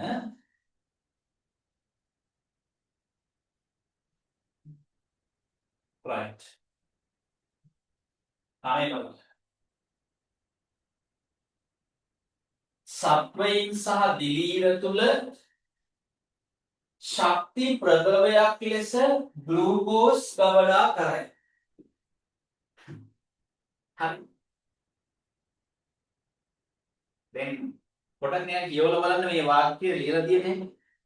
සත්වයින් සහ දිලීර තුල ග්ලයිකෝජන් ශක්ති ප්‍රභවයක් ලෙස ග්ලූකෝස් ගබඩා කරයි. නිකන් මේක ලියුම් එකකට සිංහල උගන්වන්න ඕනේ වගේ හිතෙන්නේ නැහැ. ආයෙ පාරක් කියලා බලමු. සත්වයින් සහ දිලීර තුල ග්ලයිකෝජන් ශක්ති ප්‍රභවයක් ලෙස ග්ලූකෝස් ගබඩා කරයි. එහෙම නෙවෙයි ළමයි. එක්කෝ යා මේක දන්නේ නැහැ පැහැදිලිව. කොහෙන් හරි බලාගෙන පටලලා ලියලා තියෙන ලියපු එක මොකක් හරි. ග්ලූකෝස් ශක්ති ප්‍රභවයක් ලෙස තමයි ග්ලයිකෝජන් ගබඩා කරන්නේ. ශක්ති ප්‍රභවය ග්ලූකෝස්. මම කියන්නේ දෝක වෙන හැටි. අපි ශරීරයේ වැඩිපුර පිෂ්ඨ ආහාර ගත්තාම පිෂ්ඨය අපේ ශරීරය තුළ ජීර්ණය වෙනවනේ. නේද? අපි එදා ලිව්වේ නැත්නම් මන්දම් පිෂ්ඨ ජීර්ණය ලිව්වද නැහැ නේද? නැහැ ලිව්වේ නැහැ නේ. රයිට්. අර පොලිසැකරයිඩ් යන්නේ මම කිව්වා පොලිසැකරයිඩ් ජීර්ණයේ කොටස තියෙනවා. ඒක මේකෙන් පස්සට ලියාගමු ඈ. හරි පිෂ්ඨය ජීර්ණය වෙනවා ඇමයිලේස් වලින් ඇමයිලෝස් වල පිෂ්ඨේ ජීර්ණය වෙනවා ඩයිසැකරයිඩ් වලට මෝල්ටෝස් වලට. මෝල්ටේස් එන්සයිමින් ඊට පස්සේ මෝල්ටෝස් ටික ග්ලූකෝස් බවට බිඳ වැටෙනවා. හරි. එතකොට අපේ ශරීරයේ මේ ග්ලූකෝස්නේ ලැබෙන්න පටන් ගන්නවා. අපේ රුධිරයේ මේ ග්ලූකෝස් ටික එකතු වෙනවා. හරි. එතකොට මේ ග්ලූකෝස් අපේ සෛල වලට පටක වලට ලබලා දෙනවා. ඒ වයින් ක්‍රියාකාරී වෙන්න අපට ඕන කරන ශක්තිය ලබා ගන්නවා. හැබැයි දැන් ග්ලූකෝස් වැඩිපුර ලැබුණාට පස්සේ ඒ ග්ලූකෝස් ටික ග්ලයිකෝජන් බවට පත් කරලා తాවකාලිකව අපේ අක්මාවේ සහ කංකාල පේශිවල ගබඩා කරනවා. වැඩිපුර තියෙන ග්ලූකෝස් ටික తాවකාලිකව ස්ථිරව නෙවෙයි ඈ తాවකාලිකව නැවත ගන්න බලාගෙන මොකද කරන්නේ? අපේ අක්මාවේ සහ කංකාල පේශිවල ගබඩා කරනවා. ඒවා නැවත ගන්න බලාගෙන ගබඩා කරනවා. එතකොට මම එදා ඔයාලට කිව්වා මතකද දන්නේ අපි දිගටම හොඳට ආහාර ගන්නකොට නොකොඩව ආහාර ගන්නකොට අර ග්ලයිකෝජන් නැවත ග්ලූකෝස් බවට පත් කරලා ශක්තිය නිපදවන්න ඕන වෙන්නේ නැහැ. එහෙම වුණාම ඒවා ස්ථිර ලෙසම මේ දේ බවට පරිවර්තනය කරලා ස්ථිර පටකවල ගබඩා කරනවා කියන්නේ. එතකොට තමයි ඇඟ මහත් වෙන්න එහෙම පටන් ගන්න කියලා අපි කියන්නේ ඇති. අහගන්නු. දැන් කිව්වස ඒකනේ නේද? කිව්වද බඩ එහෙම මහත් වෙනවා කියලා කිව්වනේ. ඇයි වෘක්ක දෙපස තියෙනවා මේද සෛල. ඒ මේදේ තැන්පත් වුණාම බඩ මහත් වෙනවා. එහෙම එක එක ස්ථාන තියෙනවා අපි පස්සේ කතා කරමු. right එතකොට දැන් බඩ මහත් වෙනවා නම් දැනගන්න ඕනේ. එතකොට මොකද කරන්නේ? අපි ග්ලූකෝස් ගන්නවා. ගන්න ග්ලූකෝස් ප්‍රමාණය වැඩි ග්ලයිකෝජන් කරලා ආය ගන්න ඕන වෙන්නේ නැහැ. අපි වැඩිපුර ගන්නවා. ඒක තමයි මේ තැන්පත් වෙන්නේ. එතකොට අපිට ඕන නම් පුළුවන් ඒවා සීමා කරන්න. right මේ බලන්නකෝ දැන් ග්ලූකෝස් ටික ග්ලයිකෝජන් බවට පත් කරලා తాවකාලිකව අපි ගබඩා කරලා තියාගන්නේ මොකටද? ශරීරයට ග්ලූකෝස් මදි වෙනකොට නැවත මේ ග්ලයිකෝජන් ග්ලූකෝස් බවට පත් කරනවා. මේ ග්ලයිකෝජන් ටික ග්ලූකෝස් බවට පත් කරලා ඒ ග්ලූකෝස් වලින් තමයි ශක්තිය ලබා ගන්නෙ. එහෙනම් මේ ගබඩා කරන ග්ලයිකෝජන් කියලා කියන්නේ ග්ලූකෝස් ශක්ති ප්‍රභවය. තේරුණාද? ග්ලූකෝස් වලින් තමයි ශක්තිය ගන්න. ග්ලයිකෝජන් වලින් නෙමෙයි. ග්ලූකෝස් වලින් ශක්තිය ගන්න. මේ ග්ලයිකෝජන් ග්ලූකෝස් බවට පත් කරලා ඒ ග්ලූකෝස් ඔක්සිකරණය කරලා තමයි ශක්තිය ලබා ගන්නේ. එහෙනම් මේ ග්ලයිකෝජන් ගබඩා කරන්නේ මොන ශක්ති ප්‍රභවයක් විදිහටද? ග්ලූකෝස් ශක්ති ප්‍රභවයක් ලෙස. නම් මේක ලස්සනට ලියගන්න ඕන විදිහ නිකන් හිතන්නකො. මේක ලස්සනට ලියගන්න ඕනේ මෙන්න මෙහෙම නේ. සත්වයින් සහ දිලීර තුල ග්ලයිකෝජන් ශක්ති ප්‍රභවයක් ලෙස ග්ලූකෝස් ගබඩා කරයි. එහෙම නෙමෙයි. හරිද? සත්වයින් සහ දිලීර තුල ග්ලූකෝස් ශක්ති ප්‍රභවයක් ලෙස ග්ලයිකෝජන් ගබඩා කරයි. ග්ලූකෝස් ශක්ති ප්‍රභවයක් ලෙස ග්ලයිකෝජන් ගබඩා කරයි. හොඳටම පැහැදිලි අනවබෝධයෙන් ලියලා තියෙන සම්පත් පොතේ වාක්‍ය. පැහැදිලි කොහෙන් හරි බලාගෙන ලියලා තියෙන්නේ. ඒකයි වෙලා තියෙන්නේ. හරි. අපි ලියමු. ඔය ඉංග්‍රීසියට ට්‍රාන්ස්ලේට් කරන්න ගියපම ඔය වැඩේ වෙනම කරුණු අධ්‍යයනය කරන්න නැතුව ලොකුවට දැනගන්නේ නැතුව ඉංග්‍රීසියට ට්‍රාන්ස්ලේට් කරගෙන අපි ඉගෙන ගන්න දවස්වල අපිටත් එහෙම ගුරුවරු ඉගෙනුවා. බයොලොජිකල් සයන්ස් කොට මේ සුද කරලාගෙන ඒකේ ඇඟිල්ල තියන්නේ. හරිද? අපිට නෝට් එක දෙනකොට ඇඟිල්ල මෙහෙම යනවා. ටීචර් පීරියඩ් එක ඉවර වෙනකම් ඇඟිල්ල උස්සන්නේ නැහැ පොතේ. සමහර දවස්වල මාර වැඩේ වෙන්නේ. පන්තියට ගේන්න බයොලොජිකල් සයන්ස් පොත නැහැ.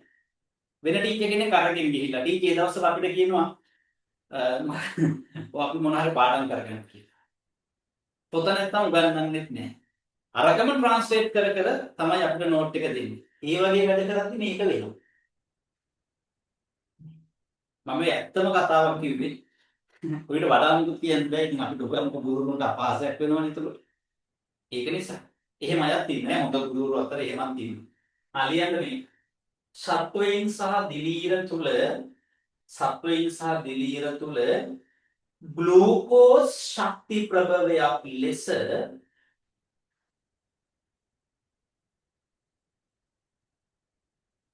ග්ලූකෝස් ශක්ති ප්‍රභවයක් ලෙස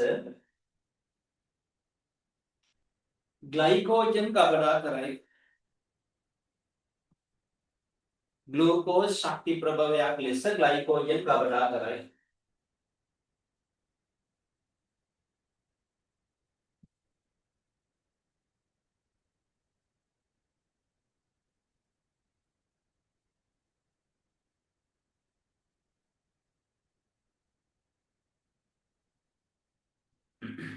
හරි. ඊළඟ එකේ කොමා එකත් හැලිලා. හරි. එතකොට ඊට වඩා අවුල් වැඩි කියන්න. ඩේලියා ආකන්ද තුල ඉනියුලින් ශක්ති ප්‍රභවයක් ලෙස ෆ්‍රක්ටෝස් ගබඩා කරයි. ඩේලියා ආකන්ද තුල ඉනියුලින් ශක්ති ප්‍රභවයක් ලෙස ග්ලූකෝස් ගබඩා මේ ෆ්‍රක්ටෝස් ගබඩා කරයි. ෆ්‍රක්ටෝස් නෙවෙයි පුතේ ගබඩා කරන්නේ ඉනියුලින්. ඩේලියා ආකන්ද තුල ගබඩා කරන්නේ ඉනියුලින්. තේරුණේ කියන්නේ ෆ්‍රක්ටෝස් නෙවෙයි. ඒ ඉනියුලින් කියන ඩයිසැකරයිඩ් මේ පොලිසැකරයිඩ් කියන්නේ. එයා දිඳගැටිලා තමයි හැදෙන්නේ මොනවද? ෆ්‍රක්ටෝස්. ෆ්‍රක්ටෝස් තමයි ඔක්සිකරණය කරන්නේ. හරි ඉතින් මේ සරල දේ තේරෙන්නේ නැත්නම් මම දන්නේ. ඇයි මෙහෙම කියන්නේ වම දකුණ පහරලා කියලා. ඔයාලට තේරෙන්නේ නැද්ද මේක ඉංග්‍රීසියෙන් ට්‍රාන්ස්ලේට් කරපු එකේ විපාකයක් මේ වෙලා තියෙන්නේ. මොකක් ට්‍රාන්ස්ලේට් කරත්. ඔය පාඩම් වල යටින් ගැහුවනම් හොඳයි. කවුද මේක ලිව්වේ කියලා. හරි. එතකොට එයාගේ මේ ඔය දැන් අගමුල මාරු වෙන එක ඉංග්‍රීසියෙන් සිංහලට එනකොට වෙන ප්‍රශ්නයක්. ඒ දෙක පැටලලා තියෙන්නේ. මේ ඉංග්‍රීසි මීඩියම් ළමයින්ට අවුලක් වෙන එකක් නැහැ. සිංහල මීඩියම් කට්ටියට අවුලයි. සම්පත් පුතේ වගේ ගොඩාක් තැන් වල තිබුණා හුඟක් හැදුවා. ඒක නිසානේ අපි කියන්නේ ඔය 2003 විභාගයේ දක්වා එතනින් ඊට ඉස්සරහා සම්පත් පුත් බලන්නවත් එපා කියන්නේ. මෙන්න මේ වාක්‍ය ටික තියෙන මේකෙන් එහාට ටිකවත් බලන්න වෙන්නේ. 20 ජාතික අධ්‍යාපන ආයතනයේ සියලු හිමිකම් ඇවිදින්. හරි ඒ කියන්නේ 23 විතර විභාගයෙන් ළමයි ඉලක්ක කරගෙන ලියපුවා ඇරුණාම ඊට ඉස්සරහව බලන්නවත් එපා කියන්නේ. right. තමන්නේ අපි ලියමු මොකද අපි ලියුවේ? මෙතින් ලියන ඩේලියා ආකන්ද තුල ෆ්‍රක්ටෝස් ශක්ති ප්‍රභවයක් ලෙස ඉනියුලින් ගබඩා කරයි.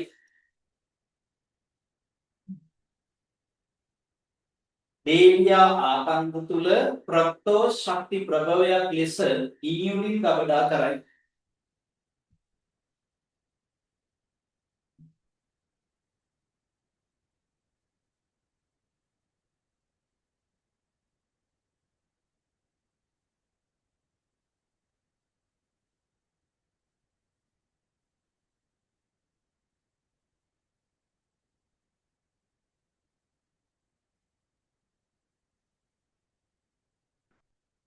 දැන් ෆ්‍රක්ටෝස් කියන එක නා දන්නවනේ නේද? ග්ලූකෝස් වගේම හෙක්සෝස සීනි ආකාරයක්. ග්ලූකෝස් ඇල්ඩෝසයක්, ෆ්‍රක්ටෝස් කියලා කියන්නේ කීටෝසයක්. හරිද? එතකොට ඒ ෆ්‍රක්ටෝස් තමයි ඔක්සිකරණය කරන්නේ. එතකොට ඒ ෆ්‍රක්ටෝස් ඔක්සිකරණය කිරීමේ ප්‍රභවයක් විදිහට එයා ලබා ගන්න කෙනෙක් විදිහට තමයි ඉනියුලින් විදිහට මේක ගබඩා කරලා කියන්නේ. හරි. ඊට පස්සේ අපි යමු ඊළඟ තවදාලා ලියන්න ව්‍යුහමය පොලිසැකරයිඩ්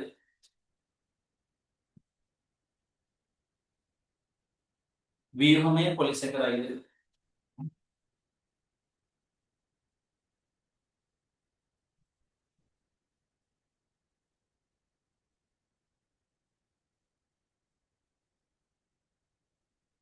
අහගන්න. ශාකවලයි හරිත ඇල්ගී වලයි. ශාකවලයි හරිත ඇල්ගී වලයි.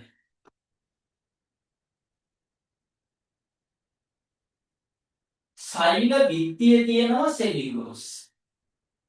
දැන් ඔය හොඳට මතක තියාගන්න මේ ශාක සහ හරිත ඇල්ගී කියන අයගේ සමානතාව දැන් මෙතනත් එක්ක උඩක් තිබ්බනේ. හරි. සංජිත ආහාරවලදී සමානයි, සෛල බිත්තිය හදන සංඝටකවලදී සමානයි. ශාක සහ හරිත ඇල්ගී වල සෛල බිත්තිය හදනවා සෙලියුලෝස්. එතකොට ඒක ව්‍යුහමයේ එක්කෙනෙකුට උදාහරණයක්. එහෙනම් ලියන්න අංක 1 සෙලියුලෝස්. සෙලියුලෝස්. ඉරි කැල්ලක් ගහලා ලියන්න. ශාක සහ හරිත ඇල්ගී සෛල බිත්තිය සාදයි. නැත්නම් සෛල බිත්තියේ සංඝටක. ශාක සහ හරිත ඇල්ගී සෛල බිත්තියේ සංඝටක.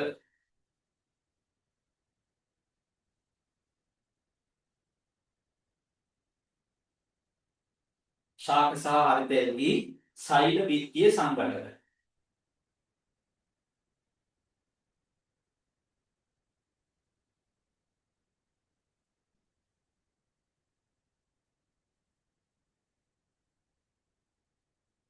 ඊළඟට අංක 2 පෙක්ටින්. පෙක්ටින්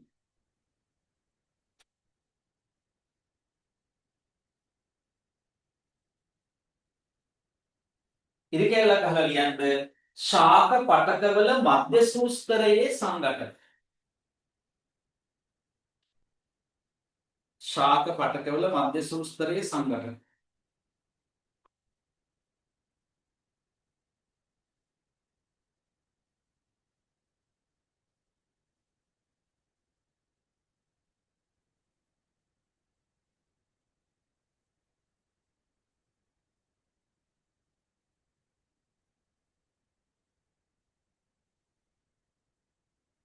අංක 3 හෙමිසෙලියුලෝස්. හෙමිසෙලියුලෝස්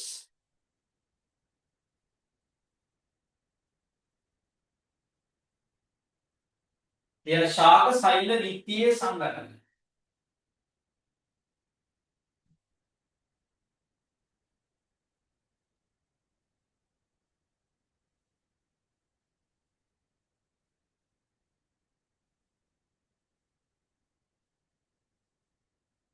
අංක 4 ලියන්න.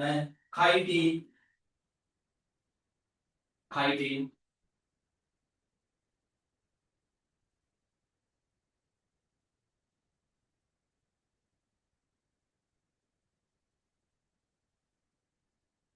ඉරි කැල්ලක් දාලා ලියන්න. දිලීර සෛල බිත්තියේ සහ ආත්‍ර ගෝඩාවන්ගේ බහිස් සැකිලි පිට සැකිලි. දිලීර සෛල බිත්තියේ සහ ආත්‍ර කෝඩාවන්ගේ බහිස් සැකිල්ලෙහි සංඝටක. නැත්නම් පිට සැකිල්ලෙහි සංඝටක.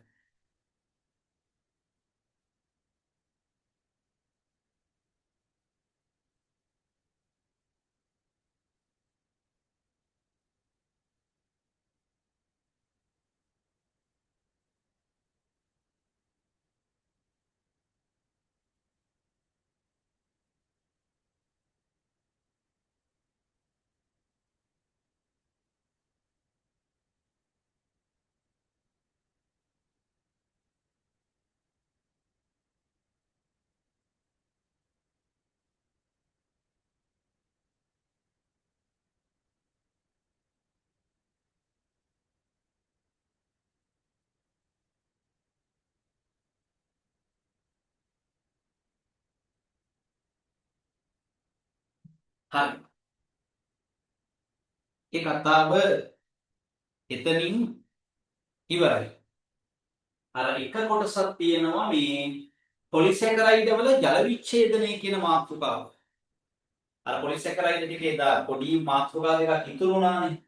නැත්තම් ඒක ඒ නිසා මේ මම දැන් අද අමතක වුණා ඒක ඊට පස්සේ තුන ඒක ලියන්න ඕනේ. පොලිසැකරයිඩ් ජල විච්ඡේදනය. චුට්ටක් ඒක ලියාගෙන ඉමු. අර අපි ලිග්නින් ලියලා ඊට පස්සේ ඒගාර් ලිව්වා. රයිට්? එතනින් මේ කෘත්‍ය වලට එන්න කලින් පොලිසැකරයිඩ් ජල විච්ඡේදනය කියලා පොඩි කොටසක් එන්න ඕනේ.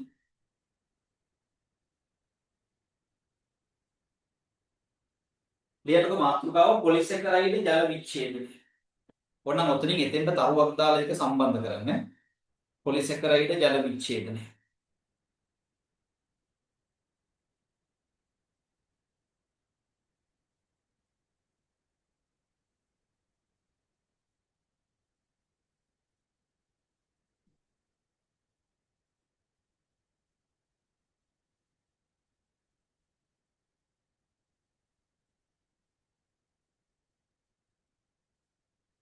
දැන් සම්පත් පොත නම් කිසිම අඩුපාඩුවක් නැහැ.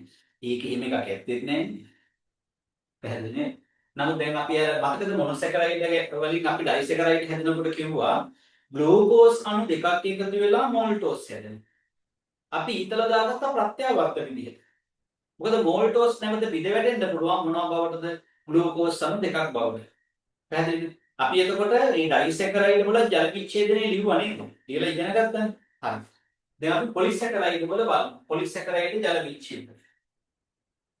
මම පොලිසැකරයිඩ් එකක් විදිහට ගන්නම් පිෂ්ඨය. පිෂ්ඨය. පිෂ්ඨය එහෙම නැත්නම් ඔකට අපි කියනවා ඇමයිලෝස්. ඇමයිලෝස් එහෙම නැත්නම් පිෂ්ඨය. රයිට්. මේ පිෂ්ඨය ඇමයිලේස් එන්සයිමය මගින් ඇමයිලේස් එන්සයිමය මගින් මෝල්ටෝස් බවට බිඳවැටෙනවා.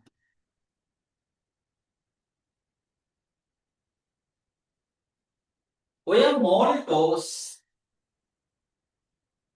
මෝල්ටේස් එන්සයිමය මගින්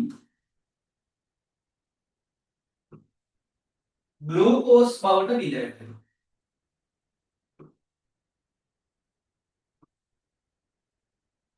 දැන් පිෂ්ඨය කියලා කියන්නේ පොලිසැකරයිඩ් එක.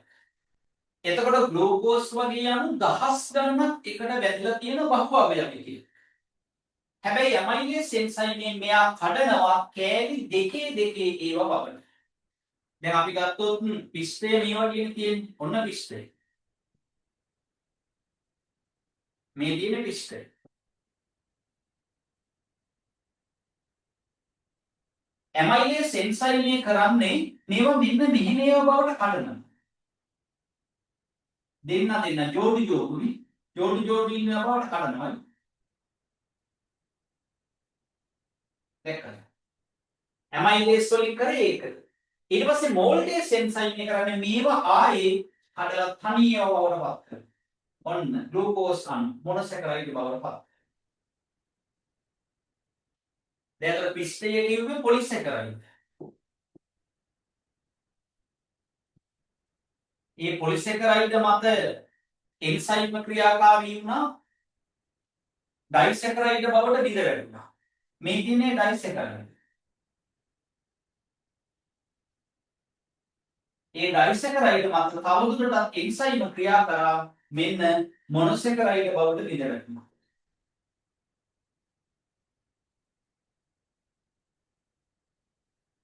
මොනොසැකරයිඩ් බවට බිඳ වැටුණා. හරි රයිට්. උඩින් තරුවක් දාලා ලියන්න. උඩින් ලියන්න තරුවක් දාන්න. පිෂ්ඨය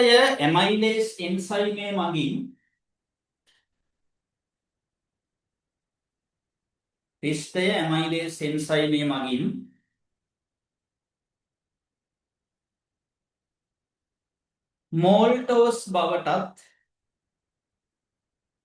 මෝල්ටෝස් බවටත්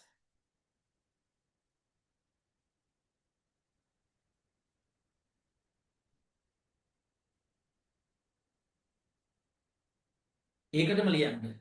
එම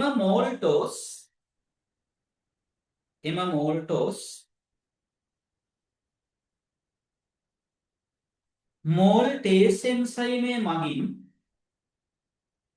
මෝල් ටේස් එන්සයිමේ මගින්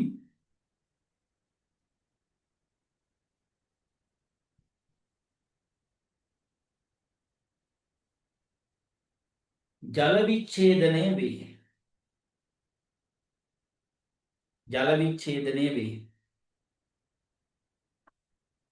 ඉතා පහසුවෙන් ජල විච්ඡේදනය වෙනවා.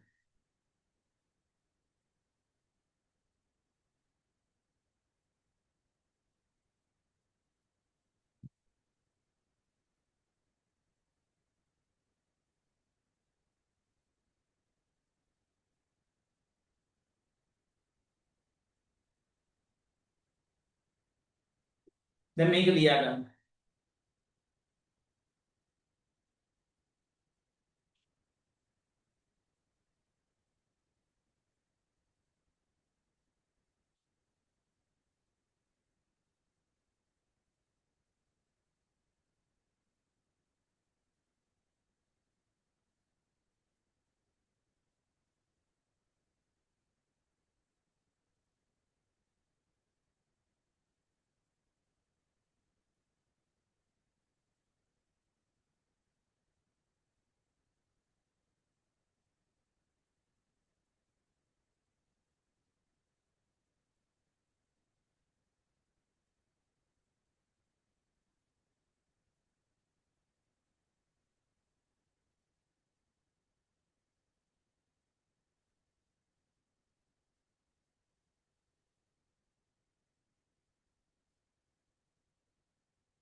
පිස්ටය, ඇමයිලේස්, මෝල්ටෝස්, මෝල්ටේස්, ග්ලූකෝස්. පොලිසැකරයිඩ්, ඩයිසැකරයිඩ්, මොනොසැකරයිඩ්. අපි ගන්න කාබෝහයිඩ්‍රේට් වලට වෙන්නේ ඔන්න ඔය වැඩි. අපි කන තඩි බත් පිඟානට පාන් කෑල්ලට සිද්ධ වෙන්නේ ඔය වැඩි.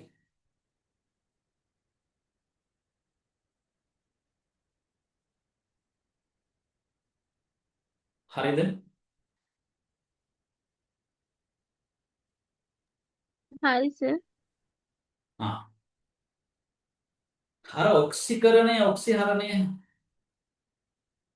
කෙමිස්ට්‍රි වල කියලා දෙනකන් චුට්ටක් මතක් කරලා දෙන්නම් කියලා කිව්වනේ මම. ඔව් සර්. ඒකත් උතන පටස් කරලා ලියාගන්න නේ. right.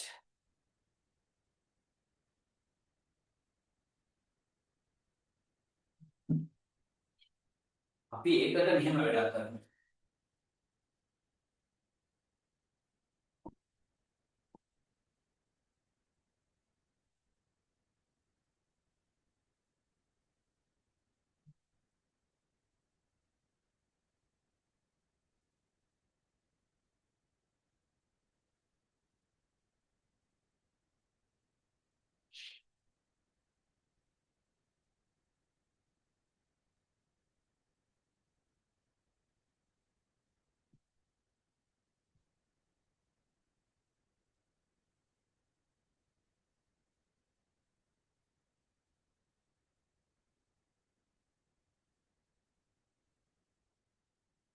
right. ඔන්න ඔය වගේ වගුවක් දාගෙන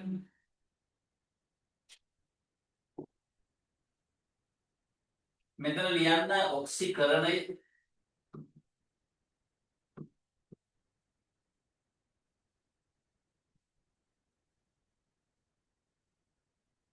මෙතන ලියන්න ඔක්සිහරණය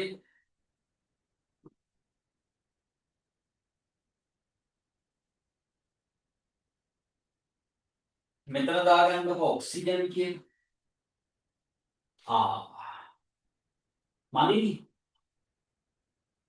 මදි පොඩ්ඩක් ඉන්න.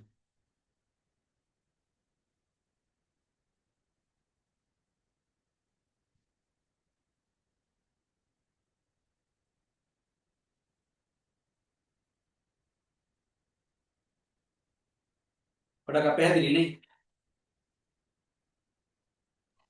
ඔව් සර්. ඔව් සර්. බලමු.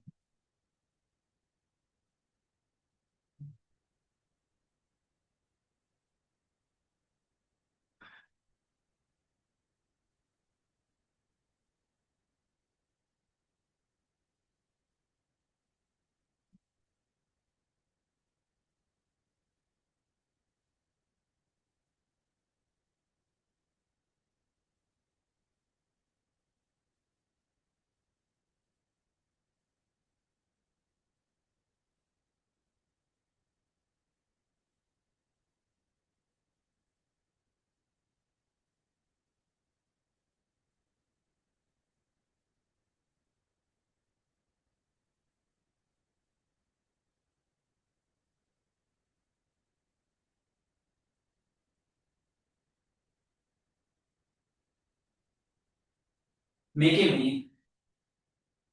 මේකට තව පොඩ්ඩක් ඕනේ ඉඳ පොඩ්ඩක් හිට ඕනේ.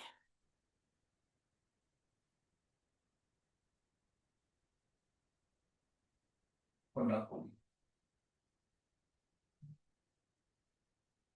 මෙහෙම බලන්න.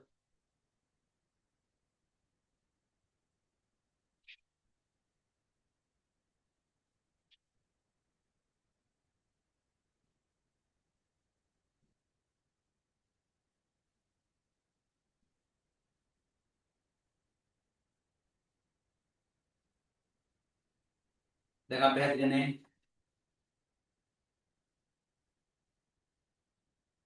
හරි.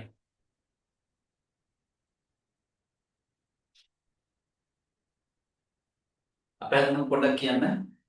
හරි. हाँ सर. ලියන මෙතන ඔක්සිකරණය.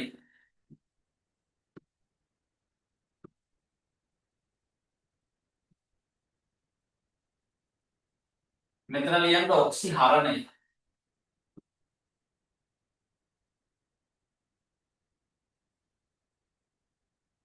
මෙතන ලියන්න ඔක්සිජන්. මෙතන දාන්න ඉලෙක්ට්‍රෝන. මෙතන දාන්න H+.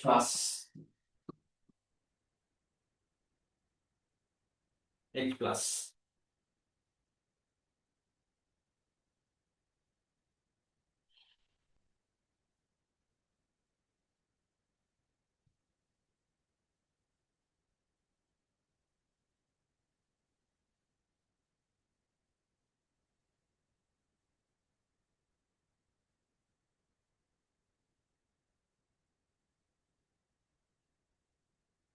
හරිද?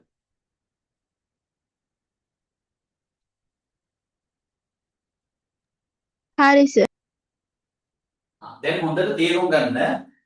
ඇත්තටම මෙතන මේ ඔක්සිකරණයද ඔක්සිහරණයද කියලා තීරණය කරන්න ක්‍රම කීපයක් තියෙනවා ලේසියෙන්. මම මේ හදන්නේ ඔක්සිකරණය ඔක්සිහරණය අර්ථ දක්වන්න එහෙම දේවල් නෙවෙයි. ඒවා කෙමිස්ට්‍රි වල කරගන්න දේවල්නේ. මම අර ඔයාලට කිව්වේ දැන් අපි ඔක්සිකරණය කියලා කියනවා ඔක්සිහරණය කියලා කියනවා. ඇයි ඔක්සිකරණය කියන්නේ? ඇයි ඔක්සිහරණය කියන්නේ? දන්නේ නැහැ. එහෙම නිකන් කිව්වට නේද? එහෙම නම් අවුල්නේ වැඩි. මොන්නත් මත මන් දන්නේ දෙමළ වගේ කියනවා තේරෙන්නේ නැහැ කියලා නේද? පැහැදිලිද? දැන් ඔක්සිකරණය කියලා කියනවා. වචනේ අහලා තියෙනවා සෑහෙන කාලෙක ඉඳන්. හැබැයි ඉතින් ඔක්සිකරණය කියලා කිව්වට ඇත්තටම මොකක්ද වෙන්නේ කියලා ලොකු අවබෝධයක් නැහැ. ඔක්සිහරණය අහලා තියෙනවා. මොකක්ද වෙන්නේ කියලා ලොකු අවබෝධයක් නැහැ. එහෙම බෑනේ. ඒක නිසා වෙන්නේ මොකක්ද කියන එක තේරුම් කරන්න විතරයි මම මේක කරන්නේ. නැතුව ඔක්සිකරණ, ඔක්සිහරණ පාඩමක් නෙමෙයි. ඒවා කෙමිස්ට්‍රි. ඒවා කෙමිස්ට්‍රි ඈ. ඔය ඔක්සිකරණයද ඔක්සිහරණයද වෙන්නේ කියලා තීරණය කරගන්න පුළුවන් අපිට ඔක්සිජන් දිහා බලලා. හොඳට අහගන්න, හොඳට අහගන්න. ඔක්සිජන් දිහා බලලා තීරණය කරහැකි. ඉලෙක්ට්‍රෝන ලබා ගන්නවද පිට කරනවද කියන එක දිහා බලලා තීරණය කරහැකි. H+ ලබා ගන්නවද පිට කරනවද කියන එක. H ධනායන ගන්නවද පිට කරනවද කියන එක. හරි මේ බලන්න. ඔක්සිජන් බැඳෙනවා නම් ඔක්සිජන් බැඳීම. හරි කිසියම් සංයෝගයකට අණුවකට ඔක්සිජන් බැඳෙනවා නම් ඔක්සිජන් එකතු වෙනවා නම් ඒක ඔක්සිකරණයක්. ඔක්සිජන් බැඳෙනවා නම් ඔක්සිජන් එකතු වෙනවා නම් ඒක මොකක්ද? ඔක්සිකරණය. ඒ ඔක්සිජන් බැඳෙනවා වගේම ඉලෙක්ට්‍රෝන ඉවත් වෙනවා නම් ඉලෙක්ට්‍රෝන ඉවත් වීම. එතන H+ ඉවත් වීම. ඔන්න තේරුම් ගන්න. H+ ඉවත් වෙනවා නම් ඉලෙක්ට්‍රෝන ඉවත් වෙනවා නම් ඔක්සිජන් බැඳෙනවා නම් ඒව ඔක්සිකරණ. ඔයා කොතන හරි දැක්කොත් H+ අයින් වෙනවා. දැන් සමහර වෙලාවට පෙන්නනවනේ මේක ඔන්න H+ අයින් වෙලා යනවා. එතකොට මෙහෙම වෙනවා. දැන් මම නිකන් ගන්නම් මෙහෙම 2+ කියන එකේනා ප්ලස් වුණොත් මොකද වෙන්නේ? මෙතන ධන 2යි. මෙතන ධන කීයද? 1යි. දැන් මෙතන මොකද වෙලා තියෙන්නේ? ප්ලස් එකක් ගිහින්. පැහැදිලිද? ඒක නෙමෙයි කියන්නේ. අන්න ඒ වගේ කතාවක් ඈ. right. H+ ඉවත් වෙනවා නම් ඔක්සිකරණය. ඉලෙක්ට්‍රෝන ඉවත් වෙනවා නම් ඔක්සිකරණය. ඔක්සිජන් බැඳෙනවා නම් ඔක්සිකරණය. ඔක්සිජන් බැඳෙනවා නම් ඔක්සිකරණය. ඔක්සිහරණය එතකොට මේ ඔක්සිජන් ගැලවිලා යනවා ඉවත් වෙනවා. ඔක්සිජන් ඉවත් වීම.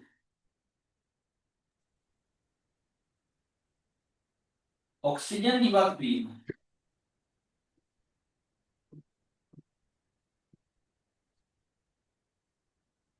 ඉලෙක්ට්‍රෝන බැඳීම. H+ බැඳීම.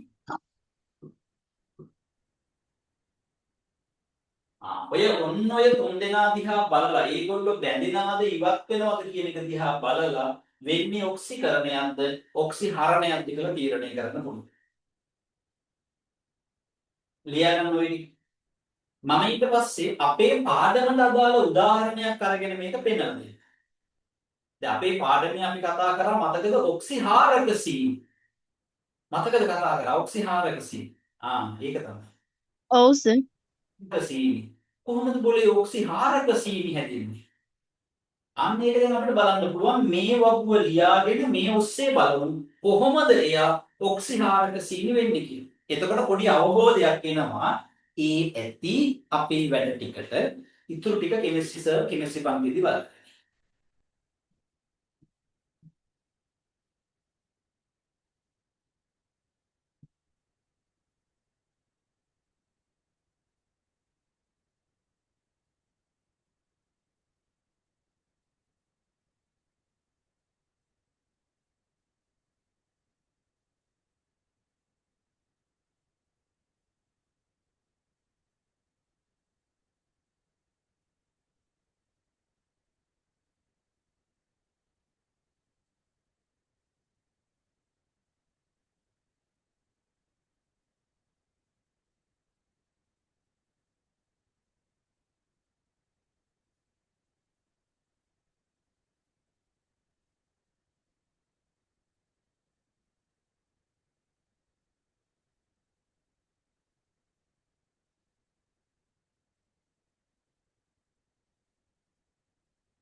හරි සර්.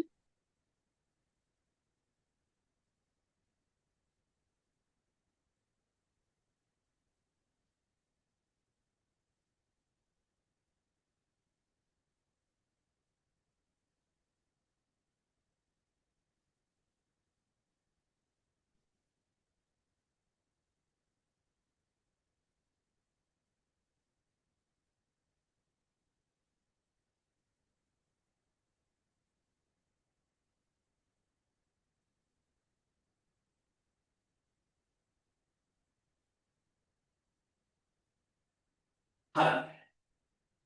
මේ බලන්න. අපි මේකට ගමු. දැන් ඔය අපි ඔක්සිහාරක සීනි නිර්ඔක්සිහාරක සීනි පරීක්ෂා කරන පරීක්ෂණවලදී ෆේනික්ස් සහ බෙනඩික්ට් ගැන කතා කරනවා. අහලා තියෙනවා. ෆේනික්ස් පරීක්ෂණය, බෙනඩික්ට් පරීක්ෂණය, බෙනඩික්ට් ද්‍රාවණය, ෆේනික් ද්‍රාවණය අහලා තියෙනවා. බෙනඩික්ට් අහලා තියෙනවා ඉතුරු එක අහලා නැහැ.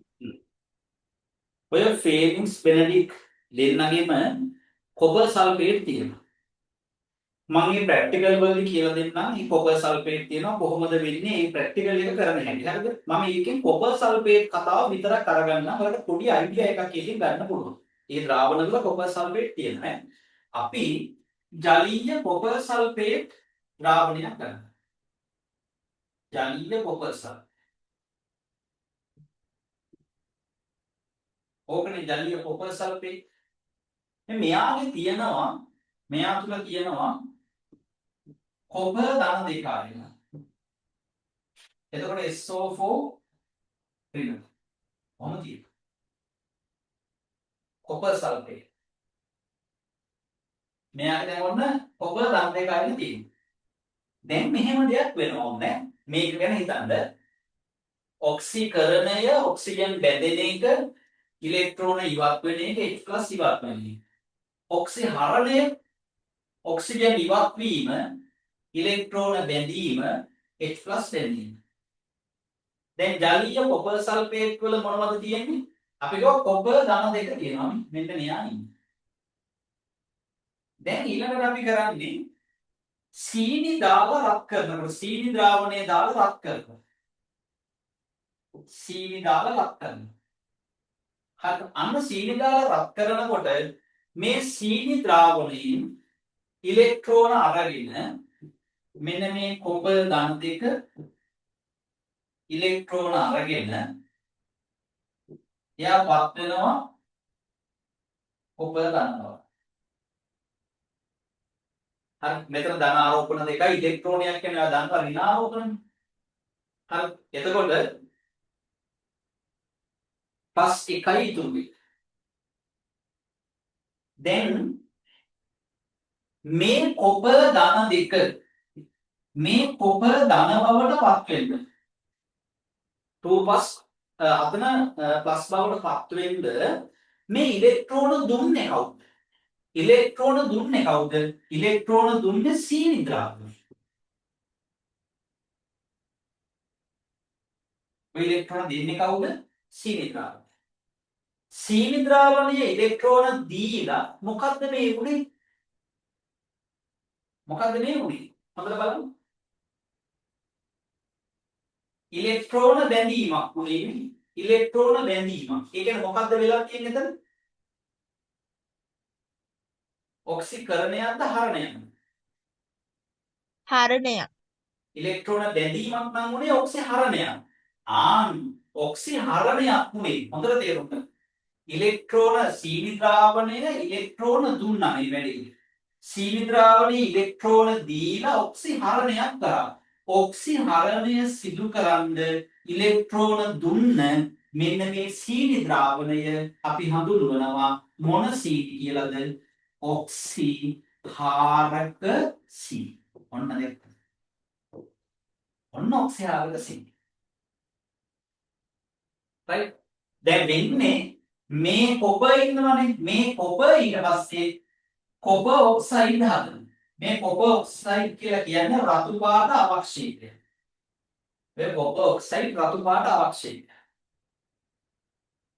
හරි කොපර් ඔක්සයිඩ් රතු පාට අවක්ෂේපය. ඒක අවක්ෂේප වෙනකොට තමයි ඔක හොයාගන්නේ අවසානයේ. මේ කතාව දැන් අපි මෙතෙන් දෙකතු කරගන්නේ නෑ. ඕක මේ පරීක්ෂණයේ අවසාන කතාවද. හරි දැන් ඕකේ අපිට ඕන තරම් හොඳට තේරුම් ගන්න. ජලීය කොපර් සල්ෆේට් ද්‍රාවණයේ කොපර් ධන දෙක ආයන තියෙනවා. සීනි ද්‍රාවණය දාලා රත් කරනකොට සීනි ද්‍රාවණය ඉලෙක්ට්‍රෝන ලබලා දීලා මේ කොපර් 2+ කොපර් ප්ලස් බවට පත් කරනවා. කොපර් ධන දෙක කොපර් ධන බවට පත් කරනවා. එතන කොපර් ධන දෙක කොපර් ධන බවට පත් උනේ ඉලෙක්ට්‍රෝන ලබාගෙන. ඉලෙක්ට්‍රෝන ලබා ගැනීම ඔක්සිහරණය. එතකොට මෙයා ඔක්සිහරණය කරන්න ඉලෙක්ට්‍රෝන දුන්නු සීනි ද්‍රාවණයට අපි කියනවා මොන සීනිද? ඔක්සිහාරක සීනි කියලා. ඔන්න ඔහොම තමයි අපි මෙතන ඔක්සිහාරක සීනිද නිර්ඔක්සිහාරක සීනිද කියලා කියන්නේ. පැහැදිලිද? ඉතින් මේක තේරුම් ගත්තේ නැත්නම් හැමදාටම විභාගේ ගිහිල්ලත් ලියනවා ඔක්සිහාරක සීනි නිර්ඔක්සිහාරක සීනි කියලා ලියනවා. ලිව්වට මේක දන්නේ නැහැ. කටපාඩම් කරලා ලියලා තියෙන්නේ. දැන් තේරුණාද මම මේ කියන්නේ මොකක්ද කියන්නේ? හරි. ඔව් සර්. ඇත්තටම කතාව මේ වගේ සරල දෙයක්. ඉතින් මේක මහා අමාරු දෙයක්ද නෑනේ. චූටි දෙයක් මේකේ. හරි. එතකොට අපි මේ පරීක්ෂණය කරනකොට රතු පාට අවක්ෂේප ලබලා දෙන කට්ටිය නම් මේ සීනි ඔක්සිහාරක සීනි හඳුනාගන්නේ රතු පාට අවක්ෂේපයේ ලැබීම තුලින් නම් ඒ රතු පාට අවක්ෂේපය ලැබලා දෙන්න ඔක්සිහරණය කරගන්න ඉලෙක්ට්‍රෝන දුන්නේ සීනි ද්‍රාවණය නම් ඒක නිසා තමයි මේ සීනි ද්‍රාවණයට ඔක්සිහාරක සීනි කියන්නේ. හරි ඔක්සිහරණය කරන්න පුළුවන් අය ඔක්සිහාරක සීනි. එහෙම බැරි අයත් ඉන්නවා. ඒකට ඉලෙක්ට්‍රෝන දෙන්න බැරි කට්ටිය ඉන්නවා. ඒගොල්ලෝ කවුද? නිර්ඔක්සිහාරක සීනි. ඒගොල්ලන්ට ඉලෙක්ට්‍රෝන දෙන්න බැහැ. නිර්ඔක්සිහාරක සීනි. පැහැදිලිද කියන්නේ? ඒ නිසා තමයි අපේ පාඩමේ අපි මොනොසැකරයිඩ් වලදී කියන්නේ මොනොසැකරයිඩ් ඔක්කොම ඔක්සිහාරක ගුණ පෙරපයි. ඩයිසැකරයිඩ් වලට ඇවිල්ලා කියනවා මෝල්ටෝස් ඔක්සිහාරක කියන්නේ දැන් මොනවද? ඊට පස්සේ ලැක්ටෝස් ඔක්සිහාරක හැබැයි සුක්‍රෝස් නිර්ඔක්සිහාරක කියන. පැහැදිලිද කියන්නේ? ඊට පස්සේ පොලිසැකරයිඩ් වලට ඇවිල්ලා කියනවා පොලිසැකරයිඩ් ඔක්කොමලා කොයි අයද? නිර්ඔක්සිහාරක. නිර්වෘක්තියක. ඉතින් හිතන්නකෝ මේක චූටි දෙයක් නේ. හැබැයි බහුතරයක් ළමයි මේ කෑල්ල දන්නේ නැතුවනේ ඉස්සරහට යන්නේ. ඒක දන්නේ නැහනේ. ඒතකොට ඒගොල්ලෝ ඒක දන්නේ නැතුව කටපාඩම් කරනවා නිර්ඔක්සිහාරක ඔක්සිහාරක කියලා. දැන් මේ ටික මතක තියාගෙන ඉස්සරහට යනකොට ඔක්සිහාරක නිර්ඔක්සිහාරක දේවල් ගැන කෙමිස්ට්‍රි පන්ති උගන්වනකොට ඔයාලට හොඳට ඒවා දැනෙන්න ගන්නවා. ඒ දැන් පොඩි කුතුහලයක් තියෙනවනේ. යකෝ අපිට මේ බයෝ වල කොටසක මෙහෙම එකක් තියෙනවා කියලා මේක මතක් වෙනවනේ පාඩමට ගියපුවම. මෙතන වෙන දේවල් අමතක වෙයි. ඒත් මේ සීන් එක මතක් වෙයි. right? අපි මේ ටික කරුණු වශයෙන් පොඩ්ඩක් ලියාගමු පිළිවෙලට. පළවෙනි තරවදාර ලියන්න. ලියන්න. ජලීය කොපර් සල්ෆේට් CuSO4. ජලීය කොපර් සල්ෆේට් මේ පොඩ්ඩක් ඉන්න ජලීය කොපර් සල්ෆේට් මොන පාටද? කොපර් සල්ෆේට් වතුරේ දිය කරාට පස්සේ මොන පාටද? නිල් පාටයි. හොඳයි හොඳයි. එන ලියන්න. ජලීය කොපර් සල්ෆේට් නිල් පැහැතිය. නිල් පැහැතිය.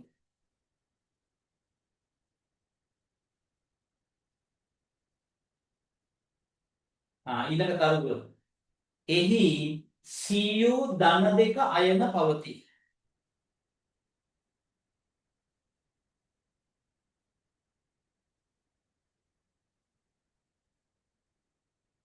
එහි කොපර් ධන දෙක අයන පවතී. කෙටියෙන් ලියමු ඊළඟ පොයින්ට් එක ලියන්න. සීනි දමා රත් කරන විට සීනි දමා රත් කරන විට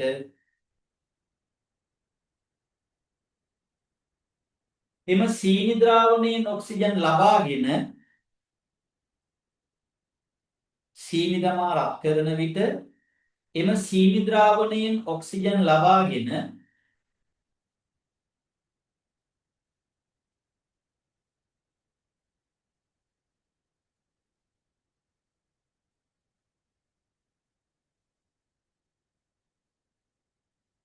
එම සීනි ද්‍රාවණයෙන් ඔක්සිජන් ලබාගෙන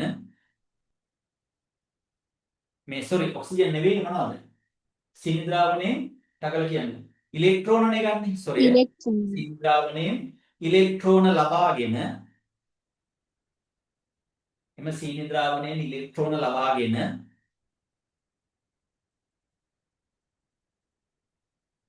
කොපර් ධන දෙක අයන Cu2+ කොපර් ධන දෙක අයන Cu+ කොපර් ධන අයන බවට පත්වේ.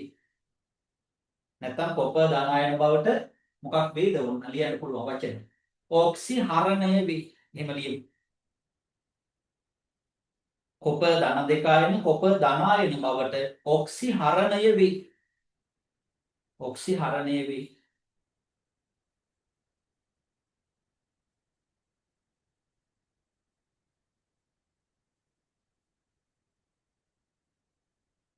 කවුද ඉලෙක්ට්‍රෝන දුන්නේ?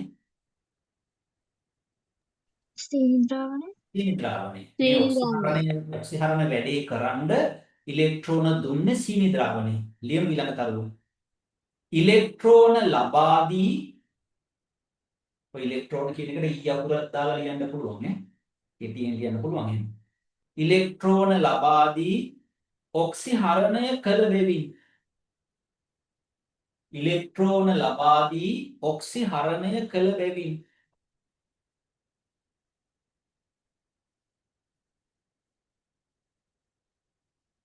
සීනි ඔක්සිහාරකයා බවට පත්වේ. සීනි ඔක්සිහාරකයා බවට පත්වේ.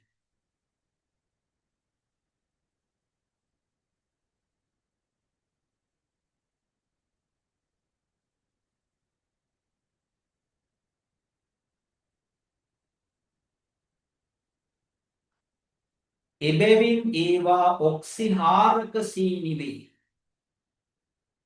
එබැවින් ඒවා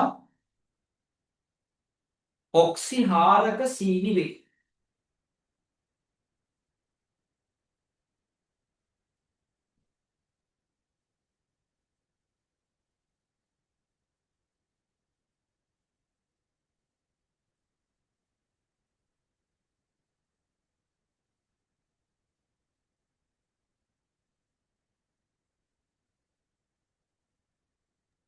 හරි සර්. දැන් ලියන්නකෝ මේ Cu ධන 2 මෙන්න මේ ටික වුණා ලියන්න. වැඩේ ලස්සන වෙන්නේ එතකොට.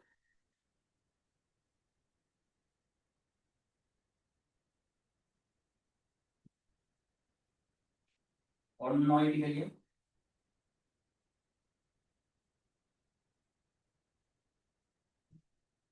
මේ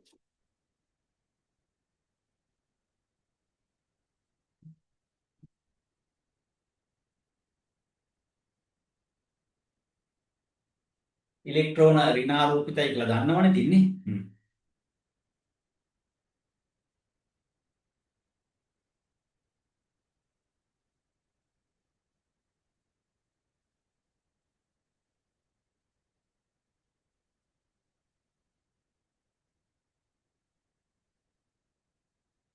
හරි. දැන් යටින් ලියන්න තරුවක් දාලා මෙහිදී සෑදෙන කොප අයන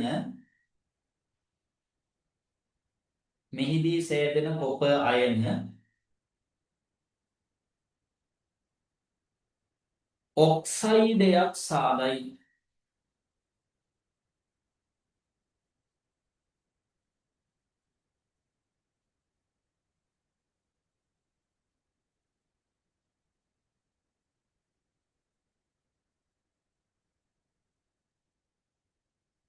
එය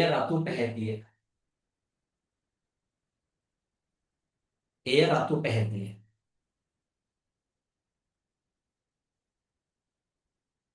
ඔය පරීක්ෂණයේදී යොදාගන්නේ අන්න ඒ තියරි එක. ඒක නිරීක්ෂණය කරන්න යොදාගන්න ඔය තියරිය.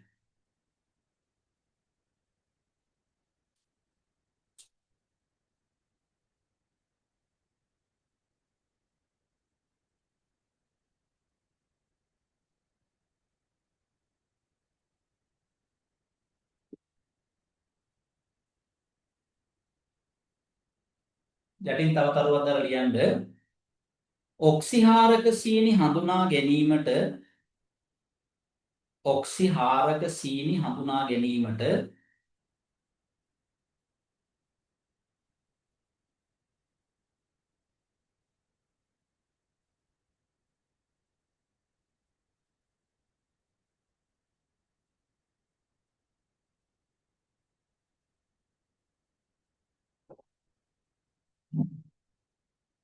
ෆේලින්ස් පරීක්ෂාව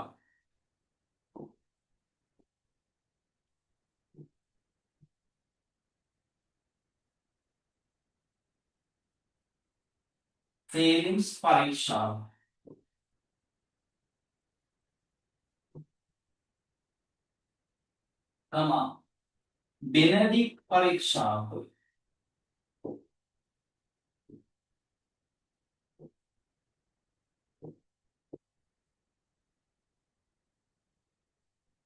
සිදු කරයි.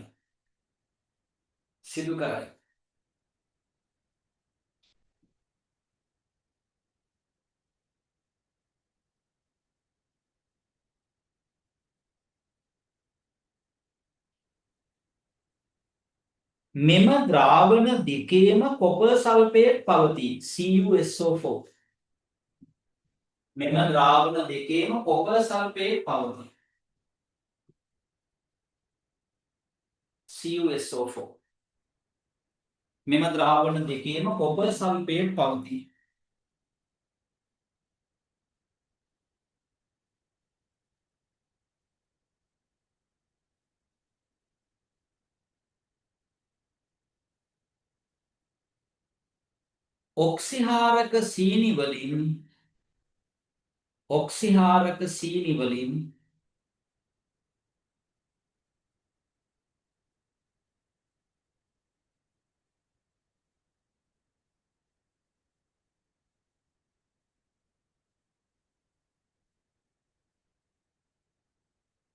ඔක්සිහාරක සීනි වලින් කොපර් ධන දෙක කමා එකක් දාලා ලියන්න. කොපර් ධන බවට ඔක්සිහරණය කරයි. කොපර් ධන දෙක කොපර් ධන බවට ඔක්සිහරණය කරයි.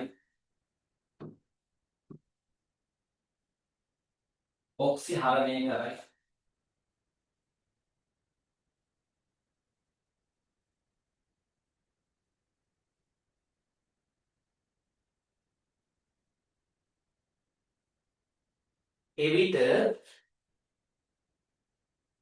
කොපර්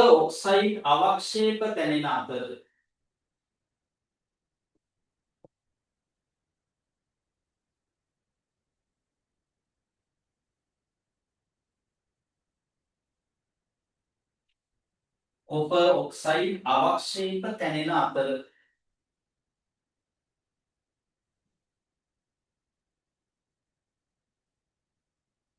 එය රතු දුඹුරු පැහැති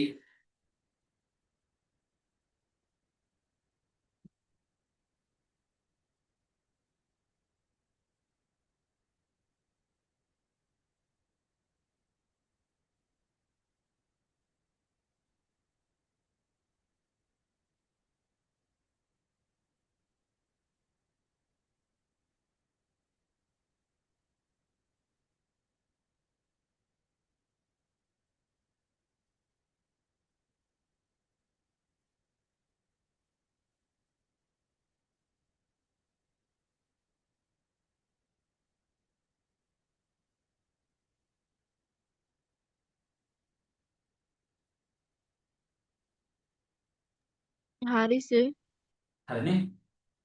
අර ඕක තමයි වෙන්නේ කොපර් සල්ෆේට් අවසානයේ කොපර් ඔක්සයිඩ් බවට පත් වෙනවා. කොපර් සල්ෆේට් නිල් පාටයිනේ. හරි. ඒක රතු දුඹුරු අවක්ෂේපයක් අවසානයේ හදනවා.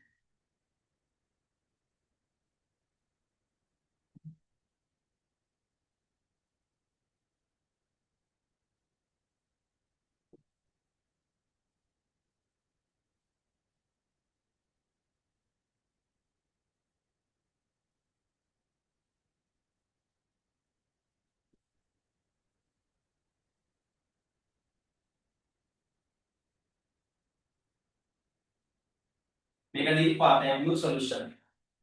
මෙයා රතු මේ ගඩොල් රතු අවක්ෂේපයක් දෙන්නේ.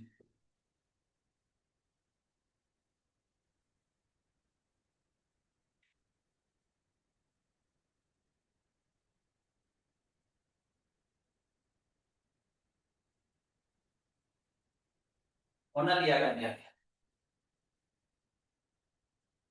ඕන නම් ලියන්න.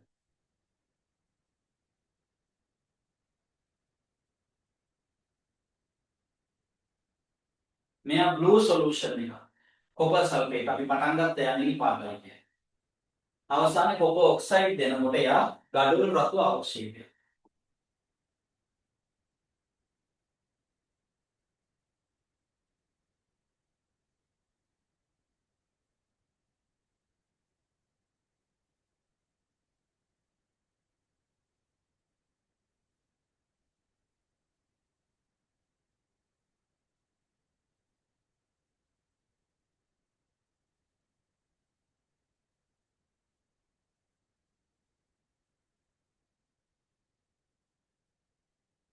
හරිනේ.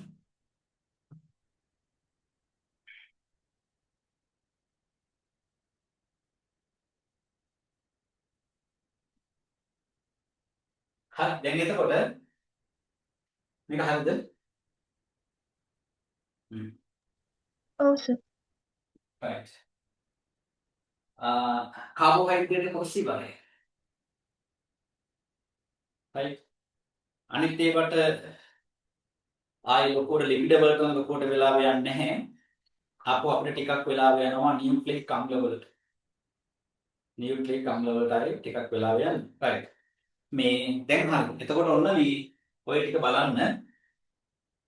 දැන් ඔක්සිහාරක නිරොක්සිහාරක සීනි හඳුනා ගැනීම ඊට අමතරව පිෂ්ඨය හඳුනා ගැනීම පරීක්ෂණ අපිට තියෙනවා.